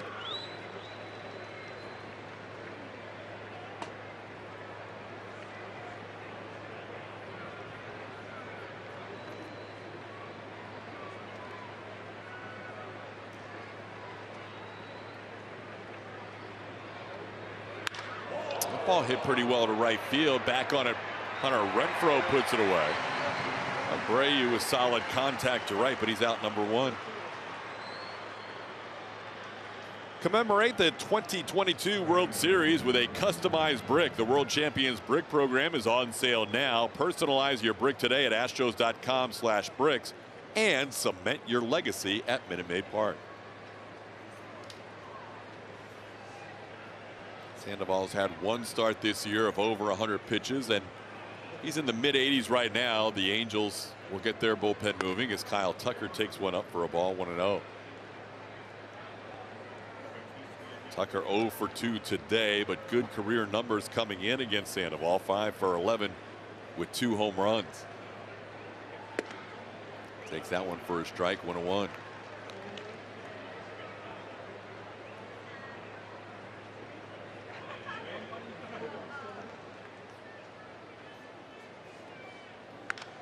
That one hit sharply, but at the first baseman, Gio Urshela. Astros hit some balls hard in this inning, but nothing to show for it. 2 outs, nobody on. Time now to play Name That Astro, powered by Reliant. We've got 3 clues for you. He was number 1, 2001 All-Star Baseball Family Tree. You know who that Astro is? Get to Twitter, go to @ATTSportsNetSW and tell us who you think that Astro is. Powered by Reliant.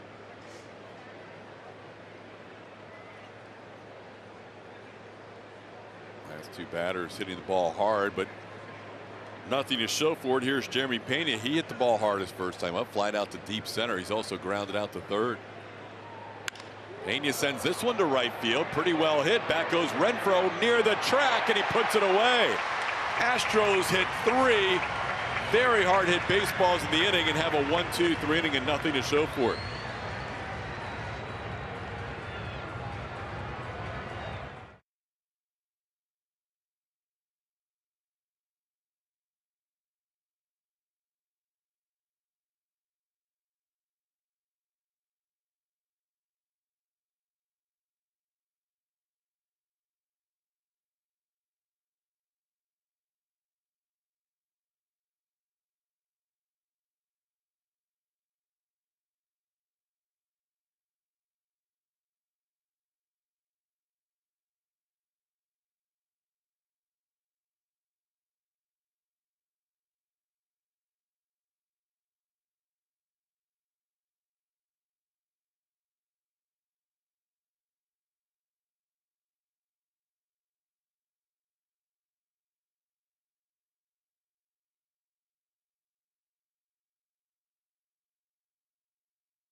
Ballpark app will complete your next visit to Minute Maid Park. Buy and manage game tickets, redeem offers, access exclusive content, and much more. Download the MLB Ballpark app today. TK. All right, Julia, bottom of the 6th inning, 4-4 game. Brandon Drury leading off against Seth Martinez. Martinez has become starting pitcher's favorite reliever this year. He has had 6 inherited runners on the season, and not one of them has scored. It's a good way to endear yourself to those starters, cleaning up some of their messes.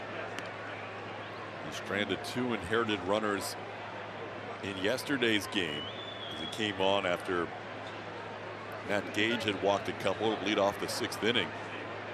Neither one of those runners scored. Then he came in tonight with first and second, 1 out, and got a double play on 1 pitch.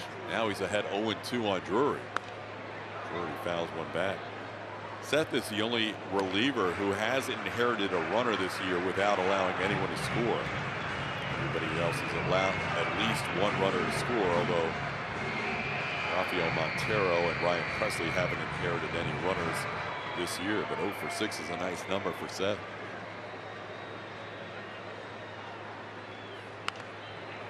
Some pop foul and out of play.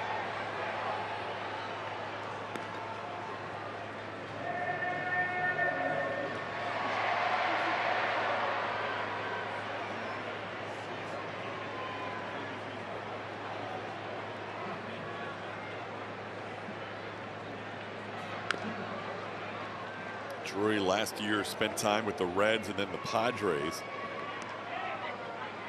Prior to that, he's played with Arizona, the New York Yankees, the Toronto Blue Jays, and New York Mets. Signed a 2-year deal with the Angels this offseason.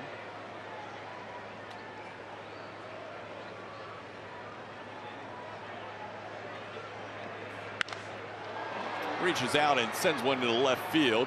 Yordan Alvarez comes in a few steps. Drury retired for the first out in the 6th. Bring up Matt Dice. Good job by Seth creating some soft contact. It was a little bit of a battle with him and Drury with a couple of foul balls. Got him well out in front of that pitch to fly out to left on the sweeper. It's slowly becoming my favorite word. Is it? Kinda.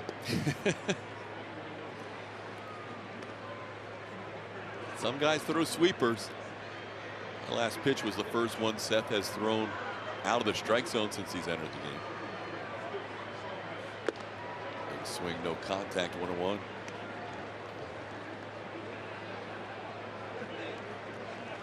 I realize where Julia's position, similar to Seattle, she's on the first base side or the home plate side of the dugout, so she does not have her normal access to the camaraderie and foolishness that goes on at the far end of the dugout with Fromber and Christian Javier in that group.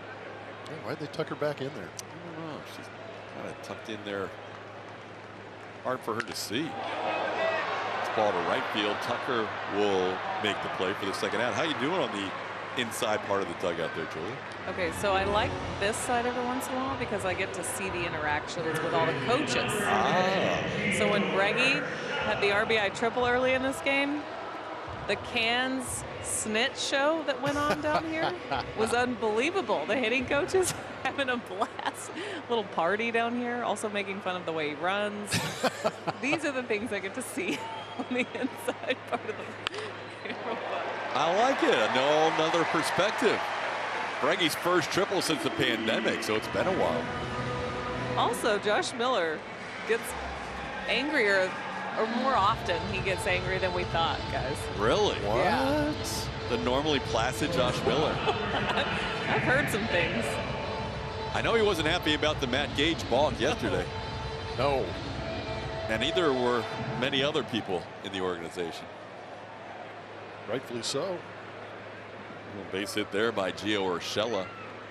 There's a foul off the mask of Yainer Diaz, so professional courtesy, DJ Rayburn will walk a baseball out to the mound a little bit and give Yainer a chance to regroup. I want to rattle the cage a little bit. Ooh.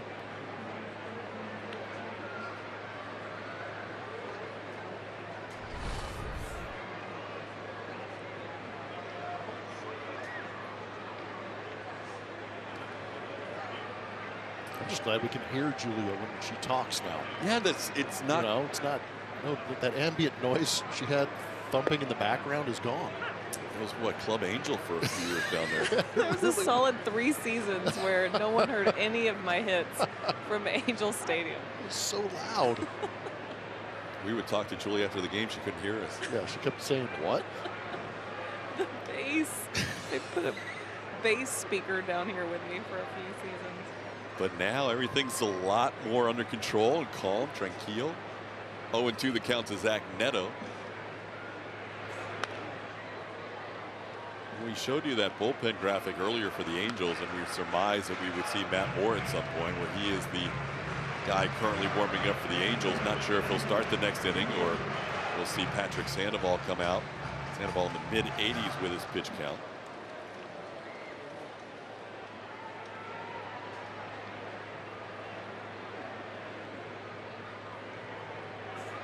Swing and a miss. Seth Martinez doing a nice job coming out of the bullpen. Did allow a hit. So far strong for 1 2/3 of shutout baseball.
One 2001 All-Star Baseball Family Tree.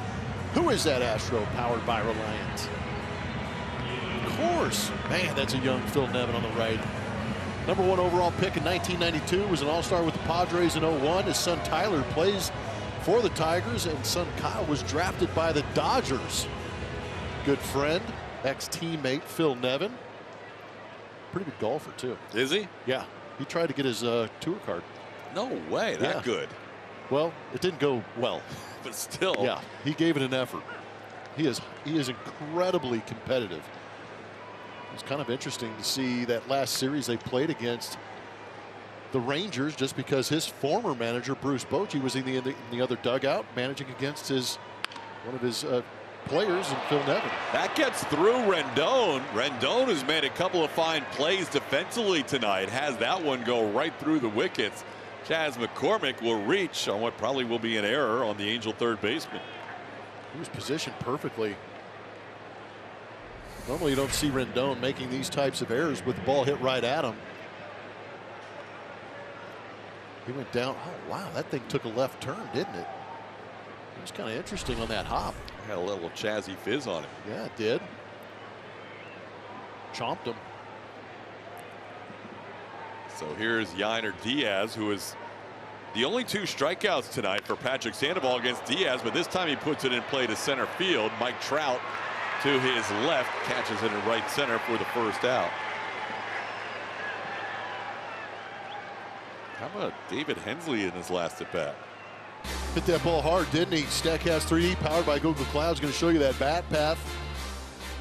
See him getting under that thing and lifting it to left field with authority. Hensley's a SoCal guy. He might have some family out here. Wanted to dazzle them with a 412-foot bomb. When you hit one 412 feet and you're near the end of your pitch limit, Phil Nevin's like, all right, I think somebody else better face David Hensley. So we have a pitching change. Sandoval goes 6 1/3 innings. Matt Moore will be the new pitcher when we come back.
Seventh with one out. There is a runner at first base in Chaz McCormick. Patrick Sandoval is out of this game. Still tied up 4 apiece. And Matt Moore is going to be on in relief. 15 games, has a 1.10 ERA. Had a bit of a renaissance last season with the Texas Rangers when he had a 1.95. He is a nice addition to this Angels bullpen. Curveball might be his best pitch. That really improved that curveball last year. Worked on a little bit of a hand movement difference with the Rangers. He was mostly a starter his entire career until last season. How about David Hensley's last time up? Yeah, he got a hanging changeup. Got all that 6'6" frame behind it, pummeling it 412 feet again. Matt Moore was available to any team as early or as late as spring training this year. Didn't sign until February 16th. That's just crazy to think about after watching what we saw from him last season with the Texas Rangers.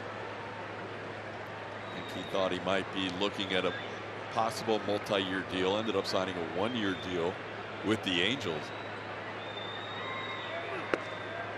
And he gets ahead here of Hensley 1-2. Still some life in that fastball too at 95. Reminiscent of a young Matt Moore when he was starting for the Tampa Bay Rays. Spent 1 season in Japan and came back and pitched for the Phillies in 2021 before joining the Rangers last year. And that's a nice pitch, 1-2 pitch, freezing David Hensley. So Hensley, who had 2 good at bats against Sandoval, goes down on strikes here for the second out of the inning. Now word from Jack in the Box. My Ribeye Steakhouse burgers are made with 100% ribeye beef. Think of them as the CEO of burgers. Here's Mauricio Dubon. Dubon 1 for 3 with a run scored tonight. Goes after the first pitch and fouls it straight back.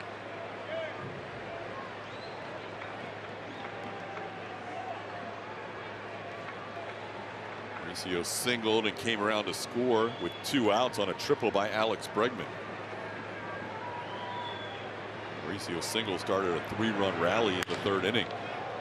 This ball punched into left center field. Who wants it? Trout will take control. Calls off Taylor Ward for the final out of the inning. So an error. 1 man left on base in the 7th inning stretch time here at Angel Stadium. We are going to head back to Houston and check in with Vanessa Richardson and Brian Bogusevic in our Rooms to Go lounge.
By 4. How about the Astros bullpen? You know they are very good, but how about here at Angel Stadium last season, 7-3 with a 2.06 ERA. They held LA to 2 runs or less in 8 of those 10 games. Combination of great starting pitching and good bullpen action. Bullpen very good with a 2.02 ERA and 45 strikeouts in their appearances here at the Big A. Looking to continue that dominance with Hector Neris coming into this ball game. Again, tied up 4-4. Neris, 14 innings, 1.93 ERA. Great opponent average at 167 against. Neris is part of that contingent that did so well last year here at Angel Stadium with 5 1/3 shutout innings overall in his career against the Angels. 9 games and a 1.08, just 1 earned run allowed for Hector against this team in 8 1/3 innings. He's got the top of the order. Taylor Ward has been red hot tonight. 3 straight hits. As the leadoff hitter takes one down at 93 miles an hour with the sinker, 1-0. Ward with a career year last year, hit .281 with 22 home runs. Takes that one for a strike. Coming into tonight, Ward was hitting .233. That 3 for 3 has pushed his average up to .250.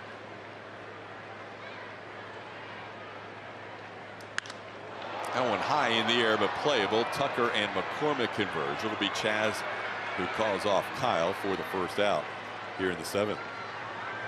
Nice job by Seth Martinez coming in and out of the bullpen after Hunter Brown gave up 9 hits and 4 1/3. He's looked good in his last couple of outings, and like you mentioned, doing a great job of not letting those inherited runs score, but going an inning and 2/3, getting a strikeout. A lot of soft contact against him. Made some great pitches.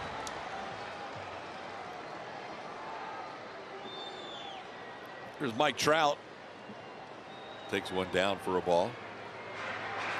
Trout 0 for 3 today. Hit the hardest baseball of the night his first time up. Lining out to center field against Hunter Brown.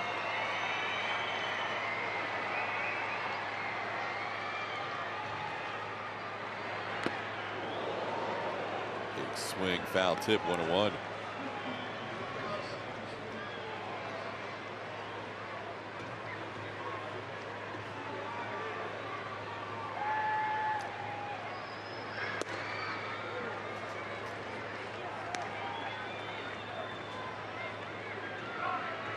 Trout has faced Hector Neris 3 times. He's 2 for 3 against him.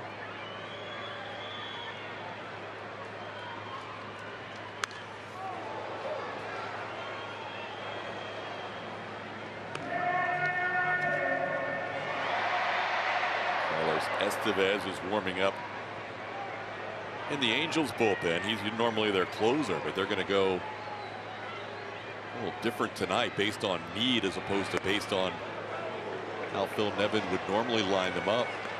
They don't have a lot of fresh arms out there, so we may see Estevez get in this game in a tie game. I think this is why this is a big inning for the Angels. Big inning for Hector Neris, too. He's able to get out of here unscathed and keep it where it's at. The only reason I say that is because the Angels, if they end up going a tie ball game and getting deep into this game, that bullpen is going to be crushed. Did make a roster move today to add an arm to their bullpen. Cesar Valdez was selected. With Jose Suarez going on the IL. Trout continues to foul off 3-2 pitches here against Hector Neris.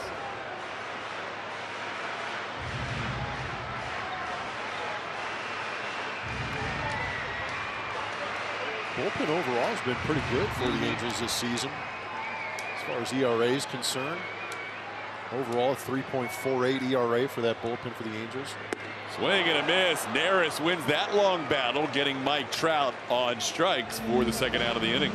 Neris going to the 3-2 split to put away Mike Trout. That was beautifully done. They were fighting with the fastball. And then just bottom dropping out of this split finger fastball from Hector Neris. Good pitch selection, better execution, big strikeout. Now Shohei Ohtani will bat.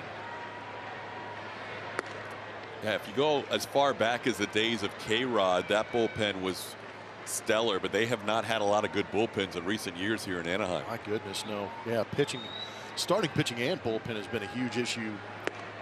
But now it seems like they've got some of that starting pitching rolling a little bit. But even in those years where they did feel like they had good starting rotations, not too many guys in that bullpen were able to shut down games. They had Raisel Iglesias for a little while before trading him to Atlanta. So definitely like the chances tonight if it's a battle of their bullpens. Thanks to the Rangers. Yeah, no kidding.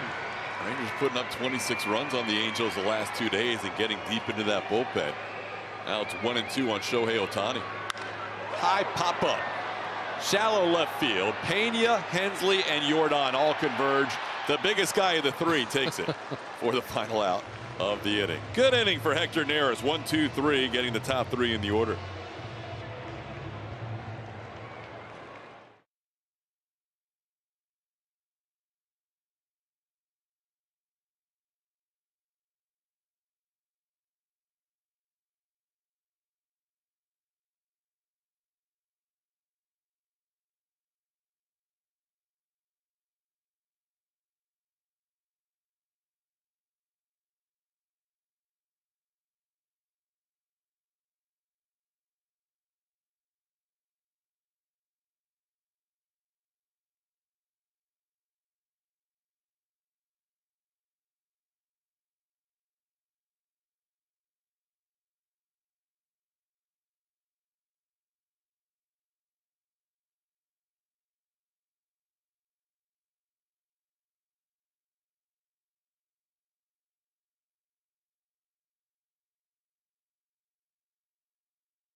Falls on Jordan Alvarez and the damage he's done against his division, the AL West, in his career. You see 179 games. Look at the amount of home runs put up against AL West teams, 49. A lot of good numbers. And then today with an RBI double and another hit. So just tacking on to his career numbers to keep.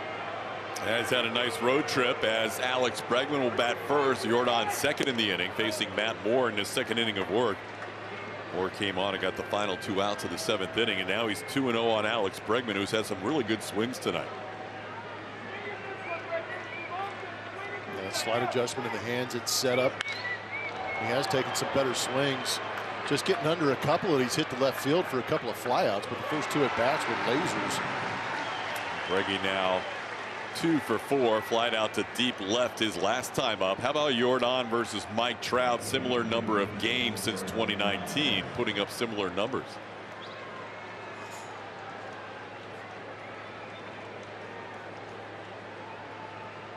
That's impressive. These are 2 very, very good hitters. They have been dominating their division mates as Jordan 2 for 3 tonight. Tried to stretch a single into a double his last time up and got thrown out by Hunter Renfroe. But he has doubled, singled, and flied out to left field tonight. Has a run batted in and a run scored. Now this pitch back and is battling now down to the count 0-2.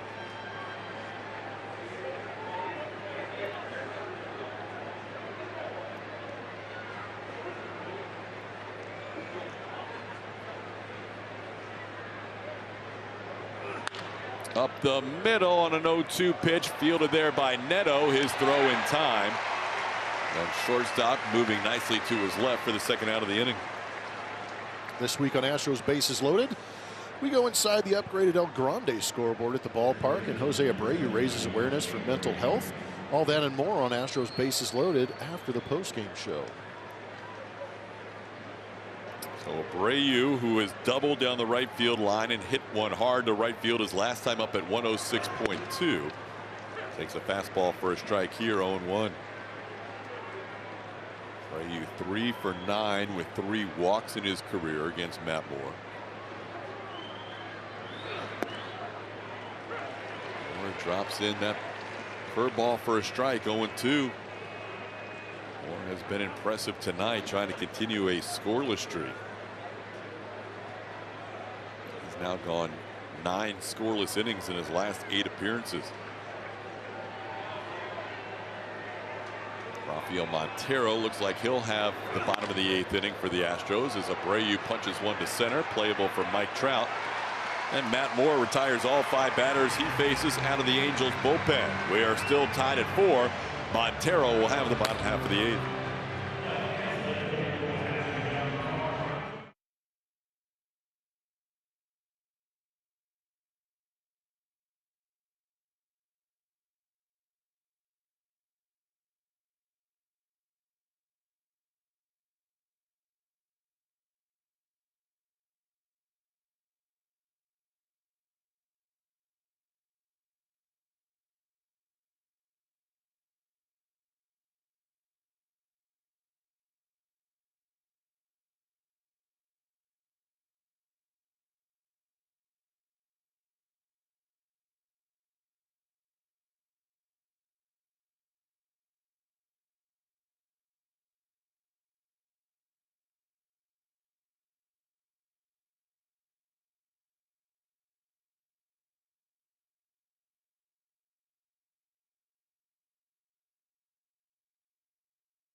Thanks for the follow. Thanks for participating. Which Astros pitching matchup would you pay the most money to see? And the Hunter Brown versus Justin Verlander matchup wins the Stroh poll with 54%. Fromber and Shohei coming in second. Reminder, we'll see Fromber and Shohei tomorrow. Good game. Yeah, we'll see Fromber and Shohei tomorrow. We'll see if we get the Hunter Brown Justin Verlander matchup at Minute Maid Park when the Mets are in town June 19th through the 21st. To be determined. New pitcher for the Astros, Rafael Montero. Rafael Montero gets the opportunity. See, on the season, it'll be his 16th appearance. 13 2/3 innings, 5.27 is that ERA. See, he's run into a little bit of bad luck. That xFIP at 3.07, so the ERA a couple of points higher than that. Verlander will make his next start for the Mets in Cincinnati on Wednesday. As Anthony Rendon will be the first batter that Rafael Montero faces. Montero, the 4th pitcher of the night for the Astros. Seth Martinez, inning and 2/3 out of the bullpen. Hector Neris, a 1-2-3 7th, and now Montero in the 8th. Montero's line the other day does not reflect exactly how he pitched. He gave up 4 runs in that game in Seattle, and it was a 2-out walk to Eugenio Suarez that started things on the wrong path, and then a couple of infield hits, and then that bases clearing double by J.P. Crawford after he fell behind. The Crawford hit was obviously legit, but not a lot of hard contact in that inning prior to load up the bases. He'll try and bounce back from that outing tonight in a tie game here in the bottom of the 8th inning.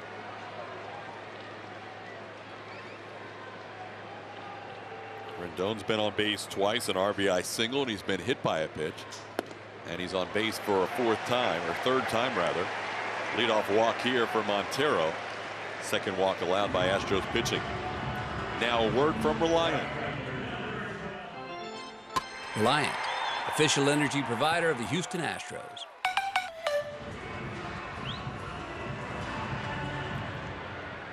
Oh, here's Hunter Renfroe. Renfroe hitting a home run against Hunter Brown, first and only home run allowed by Brown in his career. He has also struck out and grounded into a double play against Seth Martinez.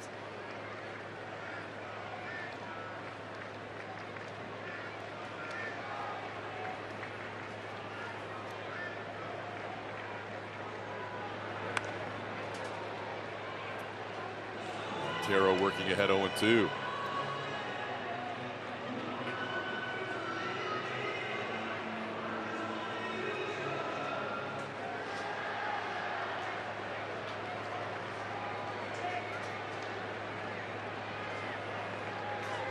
There goes the runner, and the pitch is fouled away. Anthony Rendon's 2 for 2 in steals this year, and he got a little running start there on Montero. And Montero wasn't paying much attention, so Rendon trying to take advantage of the situation, maybe steal that bag and stay out of a double play.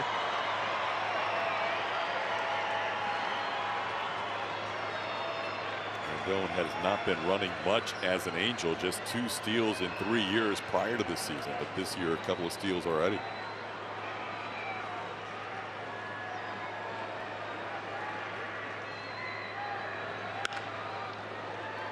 Got in on Renfroe, who fouls it away.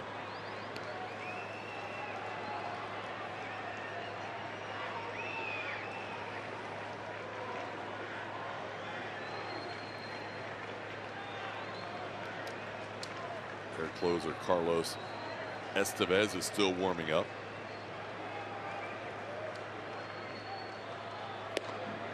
Backs him off the plate, 1-2.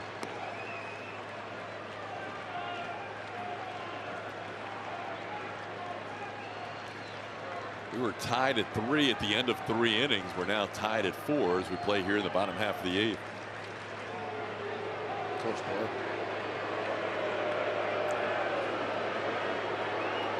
Pickoff Rendon wasn't even off the bag.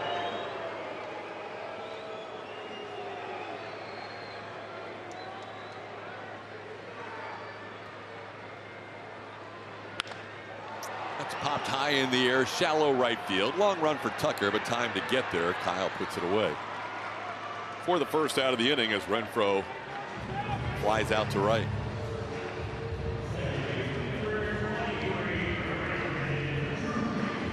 Bring up Brandon Drury.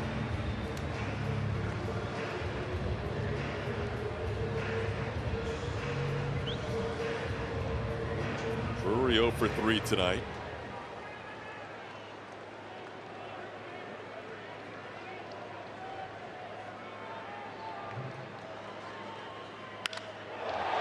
Pretty well to center, sending Chas McCormick back, still back near the wall. It's off the wall and bounds away from McCormick. This will score Rendon from first. Drury heading to third. He has an RBI triple to give the Angels a 5-4 lead in the bottom half of the 8th.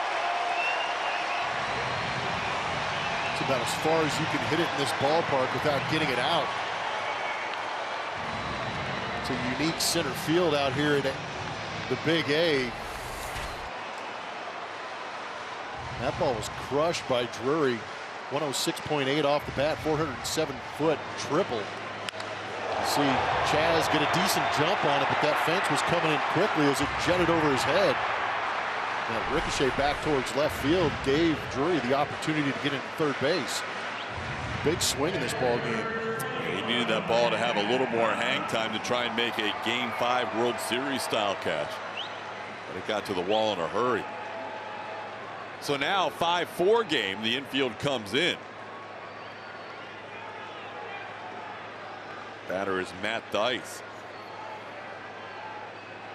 And it's now 3 consecutive outings, every outing in May, where Montero has allowed a run. This ball hit pretty well to center, should score another run. Drury goes back to tag. McCormick's throw will not be in time. It's a 6-4 game. Matt Dice has an RBI on the sac fly, as the Angels score 2 runs here in the bottom of the 8th.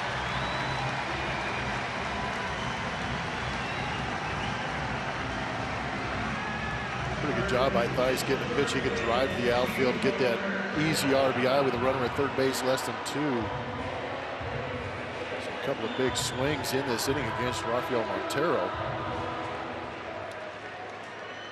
Montero in April had 13 appearances and allowed 1 run in 3 of those 13 appearances. But now in May, he has gone 3 outings and allowed a total of 7 runs in 2 1/3 innings.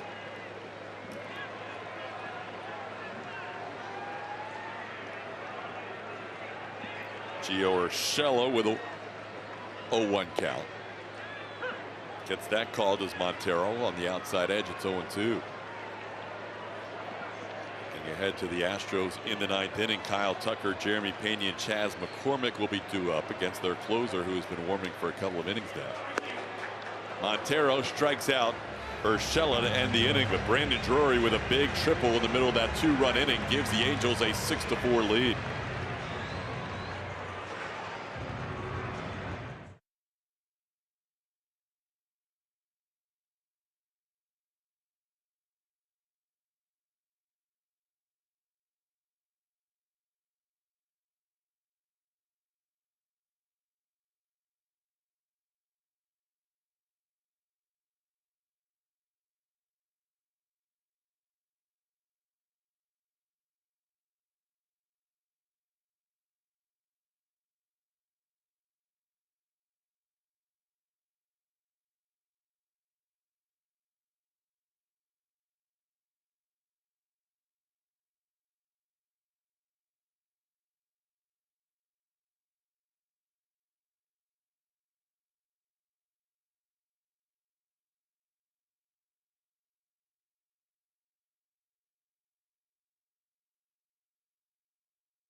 At Metro, safety is our top priority.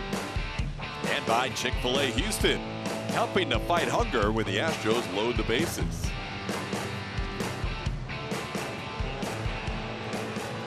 Two spot in the bottom half of the 8th inning. Hurts in that box score, or the line score. 6-4 Angels out hitting the Astros 11-7. Astros need to rally against the Angels closer. Yeah, it's going to take a little bit of work. You see Carlos Estevez making his 17th appearance. He has pitched in 16 2/3, beautiful ERA at 1.08. The Astros would like to change that number a little bit, get after him. Spending the first 6 years of his career with Colorado before signing with the Angels this season. He is 7 of 7 in the save opportunities. He's also got a pretty good fastball, averaging 96.6 miles an hour, changeup at 89. Also has a slider at 88.8 miles an hour for Estevez. We mentioned the Angels bullpen was a little taxed. They get 5 outs from Matt Moore tonight, which ends up setting them up to be able to go from their starter to just one bridge reliever to their closer. As Kyle Tucker will face Estevez here. Tuck looking for his first hit tonight. He's 0 for 3.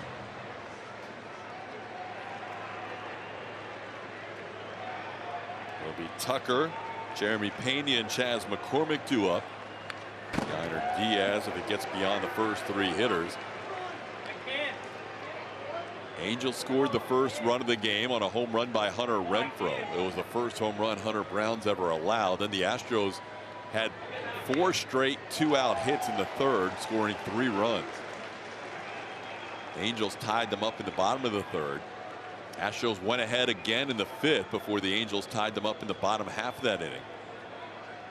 Now the Angels scoring 2 in the 8th to retake a 6-4 lead.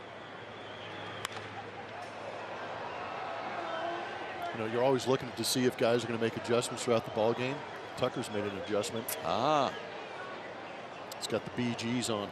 Got the batting gloves on. That worked well for him Friday in Seattle. Sure did. Didn't have him on the first couple of at-bats. Got in on his hands there. flies out to center field as Trout puts it away for the first out.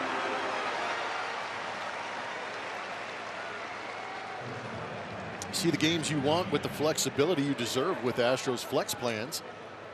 It's Astros baseball on your terms. Learn more and build your flex plan today at astros.com/mini-plans. Astros in danger of losing their third straight game. That would match their season-long losing streak. They lost 3 in a row back on April 2nd, 3rd, and 4th. And they're also in danger of falling below 500 for the first time since they were 9-10 back on April 19th. They need a little ninth inning rally here with Jeremy Pena batting, down 2. Pena's hit the ball hard a couple of times tonight. He's flied out to deep center and flied out to deep right. But he is 0 for 3 overall.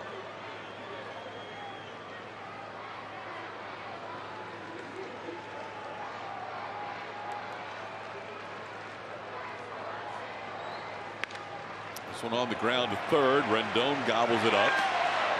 Wide throw. Pena slips trying to avoid the tag, and he's tagged out by Urshela for the second out. The problem with the 2 innings where the Astros scored tonight is they did not have a shutdown inning in either case on the bottom half of that inning. So they never actually led after any full innings tonight. Here's Chas McCormick, 0 for 3 in his first game back off the rehab assignment. Astros do not anticipate activating Michael Brantley tomorrow. We could still see Michael in the game on Wednesday, but Chas getting activated tonight as he goes after that pitch and misses. Oh, it's 1-1. Michael missed quite a night in that game yesterday for Sugarland in Albuquerque. That game was bonkers. 24 hits. 6 of them by Corey Lee. It's a pretty good ball game. 1-2 the count on McCormick. Fans standing here as Chas sends one down the line and left. Got a lot of it. Is it going to stay fair? Wow.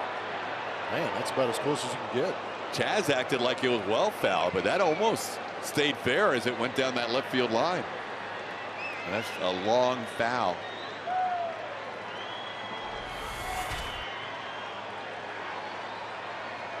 Somehow cleared out the front side. This is within 10-15 feet.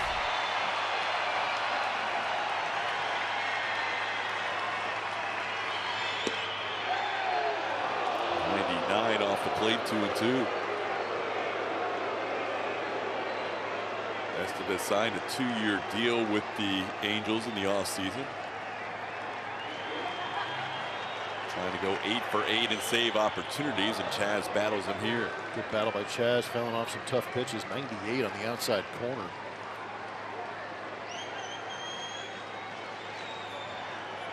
Rangers won again tonight. They won 2-1 in Seattle.